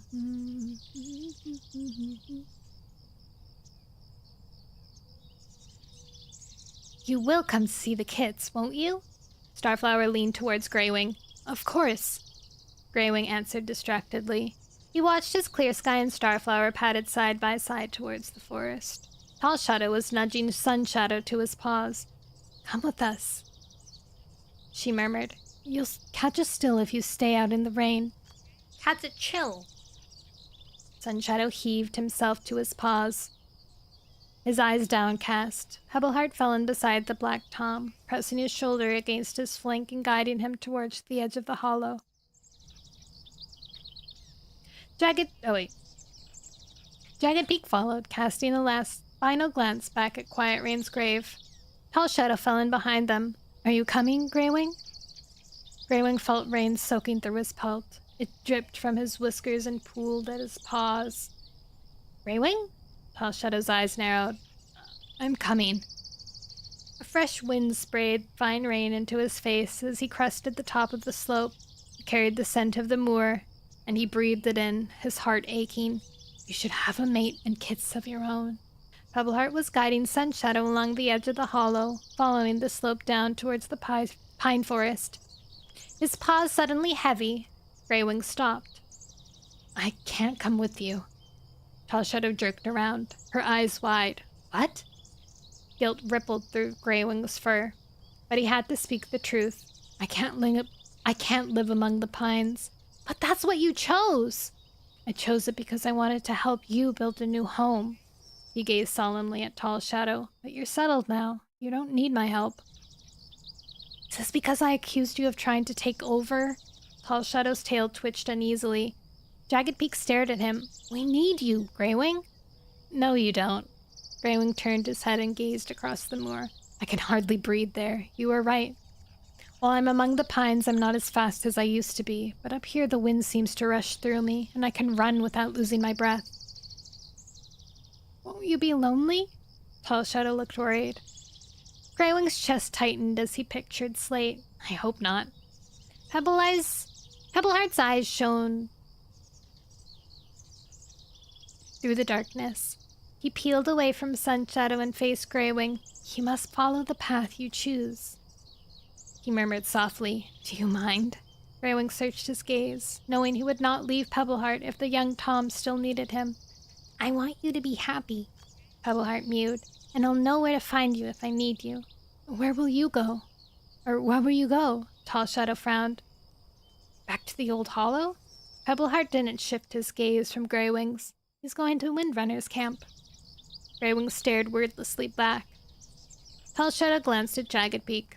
Of course. She dipped her head to Greywing. We will miss you. Jagged Peak padded forward and nudged Greywing's shoulder with his muzzle. Come and visit the kids, he meowed. They'll miss you. Greywing nodded. Take care of Fern.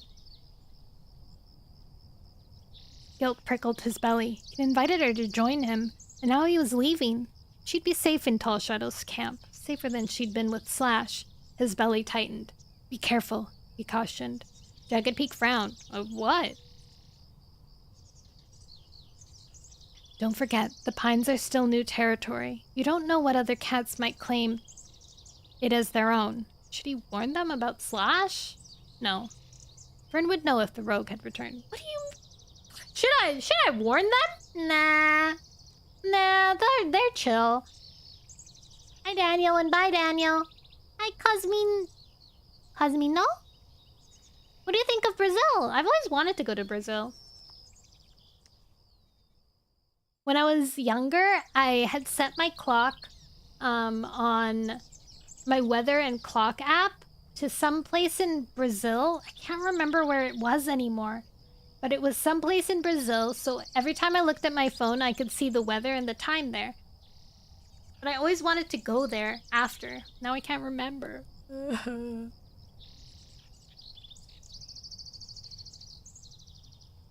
Tall Shadow turned away, swishing her tail. It's our territory now, and we'll fight for it if we have to. She patted towards Sun Shadow, nudging him forward. Raindrops glistened on her pelt. Jagged Peak followed, and Greywing touched his muzzle to Pebbleheart's head. I'm proud of you. I know. Pebbleheart ducked away and headed after his campmates. Greywing turned towards the moor. He could see the clouds clearing, far beyond the moor top. Excitement raising in his belly, he broke into a run. Racing over the rain-slicked grass, he ducked into a swath of heather, enjoying the twisting path that sent him turning this way and that before it seemed to burst into an open stretch of moorside. He hardly felt the pain in his injured leg as he pounded on, smelling the scents of Windrunner and her kits as he neared the camp. The rain had eased here on the moortop, and he shook the wetness from his pelt, relishing in the wind that steamed through it. It was almost dry by the time he ducked into the heather tunnel that led to the camp. I would say Brazil's festive, no? Whenever I think of Brazil, I think of celebration.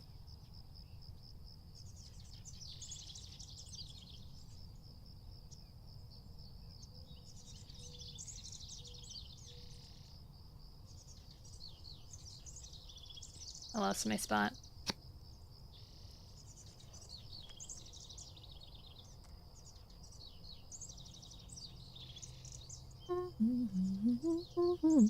The rain had eased here on the moortop, and he shook the wetness from his pelt, relishing the wind that streamed through it. It was almost dry by the time he ducked into the heather tunnel that led to the camp. Padding quietly into the clearing, he glanced around. Shadows hid the edges. No cat stirred. They must already be in their den. Their nests. Should he head back to the moor and find a hollow to sleep in for the night? Intruder! A shriek sent surprise flashing through his chest. Claws raked his cheek, then pierced his pelt as a cat leaped onto his back.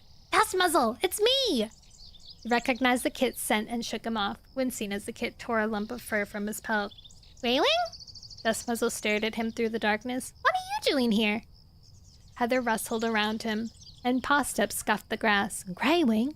Windrunner crossed the clearing. Horse Fur pushed past her. Is everything okay? Minnow and Reed hung back in the shadows, their eyes glinting in the gloom. Everything's fine, Greywing told them, but I can't live in the forest anymore. I can hardly breathe there, and I need to feel the wind in my fur again. He gazed hopefully at Windrunner. Was she ready to take an old campmate into her new home? Then you are welcome here. Oh, sorry. And you are welcome here, Windrunner purred loudly. Hi, Angel! Welcome! Hello! Mothflight bounded from her nest. Is Greywing coming to live with us? She bounced around him, her eyes shining. Yes, I am. Greywing cuffed the kit playfully with his paw. A warm smell touched his nose, making his heart speed up. Greywing? Slate slid from the heather and met his gaze. Are you really coming to stay for good? She patted closer until he could feel her breath on his muzzle. Yes. Dust Muzzle pushed between them. Can you give me a badger ride? Windrunner rolled her eyes. It's time to sleep. Starlight was glittering above them as the clouds eased away. Oh, please! Mothflight stared desperately at her mother. Let me take them out onto the moor. Greywing blinked at Windrunner. The heather always smells best after rain. Horsefur purred. I don't want to waste your time arguing. He nudged Windrunner's cheek with his nose. Let's get back into our nests and let them go roaming if they want to. The kids will be safe with Greywing. They're too big for badger rides, Windrunner commented. That's Greywing's problem. Horsefur patted across the clearing. I'll come with you, Slate offered. Greywing grunted as Dust Muzzle scrambled onto his back. Windrunner was right. The kit was as heavy as a fat rabbit. What about me? Mothflight mewed. Slate patted towards her. You can climb on my back, but I can't promise to carry you for long. She swayed as the kit clambered up. Take us as far as the moor top, Mothflight pleaded. Greywing ducked through the tunnel. Dust Muzzle pressed himself low as the heather swept over their heads. Out on the moor, Greywing headed up slope. He wanted to see the view from the top. His injured paw ached as he carried Dust Muzzle, but he didn't care. Slate caught up to him, Mothflight balancing precariously on her back. She was frowning with effort of carrying the young she-cat. I'm finna pause. Get off now, you two. Greywing shook Dust Muzzle from his shoulders. You can run to the top of the moor. Dust Muzzle sprang onto the grass. Come on, Mothflight, I'll race you. Greywing watched the two young cats streak away. He fell in beside Slate. Are you glad I came back? He asked, his mouth dry. Slate shot him a teasing look. What do you think? Oh. Okay, last chapter!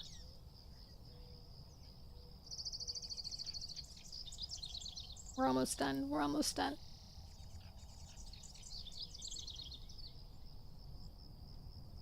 Ooh.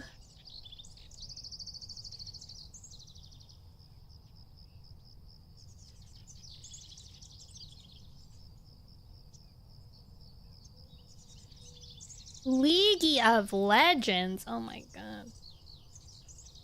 Clear Sky curled tighter around Starflower. It was moon high and the she-cat was in a deep sleep, her golden pelt warm. Above them, stars showed between the branches of the oaks. They had returned to camp after burying Quiet Rain. Acorn Fur and Nettle had hurried to greet him, wondering what had kept them away so long. When he told them of his mother's death, they'd brushed past him, showing their sympathy. Alder and Birch had brought him prey, 2 voles that they'd caught near the snake rocks. Birch had narrowed his eyes when Clear Sky had given one to Starflower. We caught them for you! Clear Sky glared at him. We share prey in this camp. Alder grunted. When she disappeared, we thought she'd left again. Clear Sky's hackles lifted. She left you to be with me. Had there been gossip while they'd been away? Had his campmates been discussing whether they could trust Starflower? If only they had seen her loyalty and strength in Tall Shadow's camp, they'd know the answer was yes. I feel welcome. Enjoy your purchase that I didn't see. She'd encouraged and comforted him selflessly. Tall Shadow and Greywing had seen her devotion and treated her as an equal. Quiet Rain had admired her spirit. Even Thunder had begun to show her a grudging respect. Grief jabbed Clear Sky's belly as he thought of his kin. For 2 nights he'd slept beneath the same trees as them, and together they had mourned Quiet Rain's death. Why do they have to choose different paths from mine? He closed his eyes, breathing in the warmth of Starflower's pelt, and let weariness pull him into sleep. Clear Sky. A soft mew woke him. He jerked up his head, blinking. A silver she-cat stood at the edge of his nest, her eyes glittering in the starlight. Storm? He kept his mew low. Starflower stirred beside him, but didn't wake. What was the spirit cat doing here? He felt a flash of guilt. His hunger for power had driven Storm away while she'd carried his kits. Now he was nestled beside Starflower, happier with his life than he had ever been with Storm. Had she come to reproach him? I'm sorry, he began. Her eyes widened. What for? Her mew was rich with affection. You have everything you want, and it pleases me to see you settle at last. Clear Sky's throat tightened. I just wish I'd given you happiness when I'd had the chance. Unwanted memories began to flit through his mind. Jagged Peak's accident, his quarrels with this Thunder, the battle with Greywing. I've let every cat down, even Quiet Rain. He saw again the look of disgust his mother had flashed at him. Clear Sky. Fondness filled Storm's gaze. Forgive yourself. That's what Quiet Rain told me. You've made mistakes, she went on, but that is part of living. I've driven every cat away. Clear Sky gazed forlornly at her. She nodded towards Starflower. Not every cat. He dropped his gaze. Starflower understands me. Silver light washed Clear Sky's nest, and when he looked up, Storm's pelt glowed like the moon. The others will understand you more than you think. The others understand you more than you think. You shouldn't drive them away. They have their own paths to follow, and they are right to follow them. You will see this in time. She glanced up at the stars. We are all where we belong. Don't you all belong with me? Storm purred. Oh, clear sky, she murmured.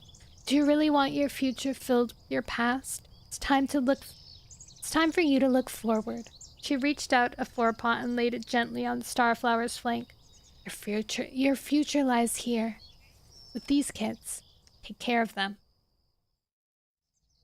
Clear Sky felt a chill at his side and blinked open his eyes. I was sleeping. Storm had been a dream. He turned to nuzzle Starflower's belly, his heart filling with love for his unborn kits. Starflower! Where was she? The nest was empty beside him, the moss growing chilly where she'd been. Starflower? He called under his breath. Had she gone to make dirt? Unease prickling his pelt, he clambered to his paws and hopped out of his nest. He stood at the clearing of the bracken and pricked his ears. Starflower! A wail sounded from the trees. Was she hurt? Were the kits coming too soon? It's been a week! It's been a week! He plunged to the bracken and raced between the trees. Starflower? Ears pricked. He listened for another cry. She's over here. A nasty yowl rang from the gloom. The claw of dread hollowed Clear Sky's belly. He jerked his head towards the voice. Eyes gleamed from the shadows. Who is it? He hissed. Shapes moved between the trees. He recognized the glow of Starflower's pelt. Around her clustered 3 mangy, scarred toms. Clear Sky unsheathed his claws. Let her go, he growled. She can leave if she wants. One of the toms stepped forward. He was a brown tabby with broad shoulders, torn ears, and half a set of whiskers. A flash of white fur showed across his front legs. Clear Sky peered past him at Starflower. Why wasn't she trying to escape? She stood meek as a kit between a ginger and brown tabby ally. Come to me, Starflower. I won't let them hurt you. She didn't move. Fear showed in her eyes. Starflower has always was sensible. The gray Tom sneered. You know these cats? Clear Sky stared in surprise at Starflower. We grew up together. The Tom threw a glance back at Starflower. I always thought she'd be my mate, but now she's carrying your kids. Fury pulsed through Clear Sky's chest. Who are you? I'm Slash. It's him! The Tom's eyes glittered with self-satisfaction. An old friend of One Eye's. Clear Sky's anger rose, roaring in his ears. Starflower is coming with me. He reared, hissing, but Slash leaped back and grabbed Starflower. Hooking his claws into her shoulder, he hauled her to the ground and pinned her there. The tabby and ginger Tom crouched on either side, their teeth bared. Starflower groaned, her eyes wild with terror. Clear Sky froze. How could he fight them off without Starflower getting hurt? That's better, Slash snarled. It would be a shame to wound such a pretty cat. And with kits in her belly. The thought of harming them breaks my heart. His whiskers twitched cruelly. The ginger Tom hissed, his eyes gleaming. Poor little kitties. A chill ran along Clear Sky's spine. He met Slash's gaze, trying to hide the fear in his own. What do you want? I told you, Slash hissed. Starflower and I go a long way back. I was One Eye's closest friend. Anger sparked in Starflower's eyes. Get off me! She struggled. Her paws slithering over the ground as Slash pushed her harder into the soggy leaves. I never knew what One Eye saw in you, she hissed. You're not fit to say his name. Hi, Louie. And hi, Richard. Slash's ears flattened. Or Slash's ear flattened. Does he only have one ear? Oh, really? The flick of his claw. He sliced her cheek. Then why did you promise him that you would be my mate? It was a long time ago. Starflower struggled harder. Clear Sky felt panic rising as blood welled on her fur. He didn't understand what was happening. He just wanted it to end. Stop! Tell me why you're here and what you want. Slash turned his head slowly towards Clear Sky. He let go of Starflower and stalked forward, his lips curling. Don't think we haven't noticed you mountain cats recruiting all the strays you can find. He tipped his head, his gaze menacing. Why are you building such big groups? Everywhere we go now, we smell scent markers and see where you've been hunting. So? Clear Sky tried not to look at Starflower as she dabbed a paw against her cheek. This territory used to be ours. Slash snarled. The strays caught prey and shared it with us, so we left them alone. Now they're part of your groups. They think they're safe.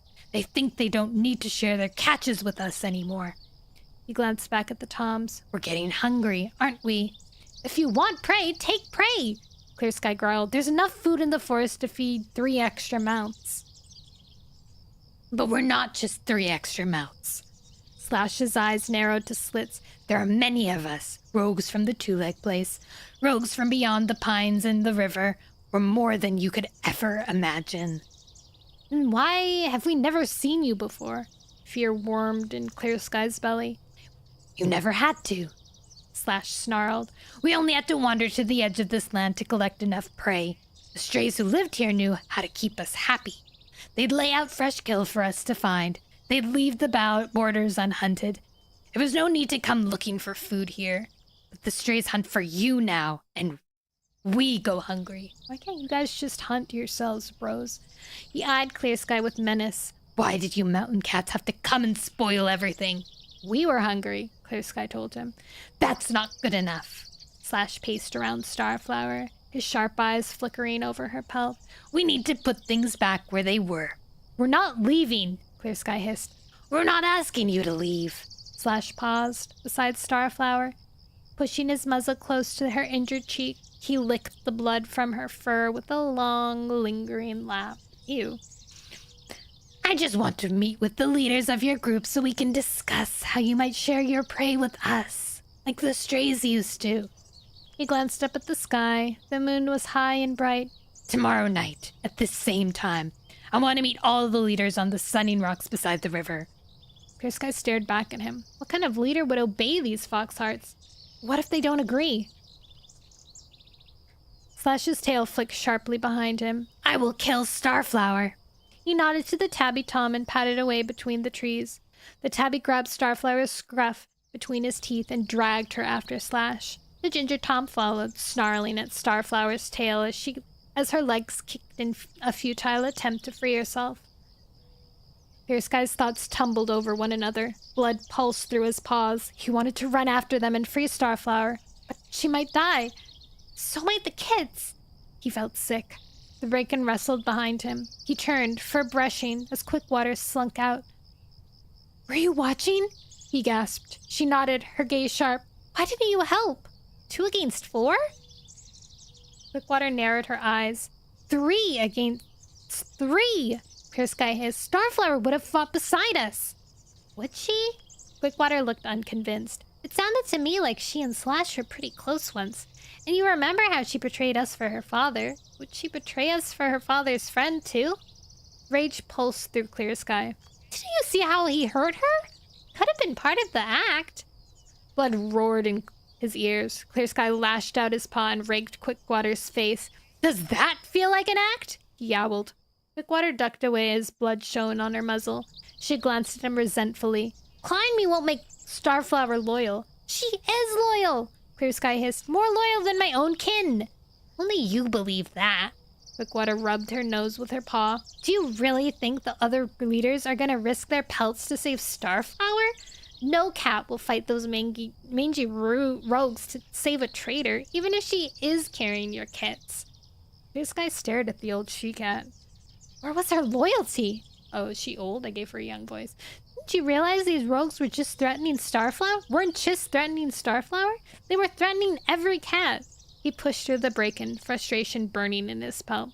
Skirting the top of the mud bank, he barged past the bramble and stalked from the camp. The tops of the trees seemed to flame in the rising sun as he headed for the edge of the forest. Quickwater was wrong. The other cats would help. They weren't mouse-brained old fleabags like she was. They'd realize the threat facing them. And they will fight for Starflower. They had to, even if Clear Sky had to force them to fight. No one threatens my kits and gets away with it. Didn't you threaten your own kit once? Oh my god, we did it! We finished it! Woo! Woo! Woo! We We finished it. We finished it. I have to go to the bathroom so badly right now. I can't even be bothered to raid someone. I'm sorry. I'm sorry, my amigos. I'm dying. I'm dying. I'm dying for real. Bye-bye. Bye. Bye.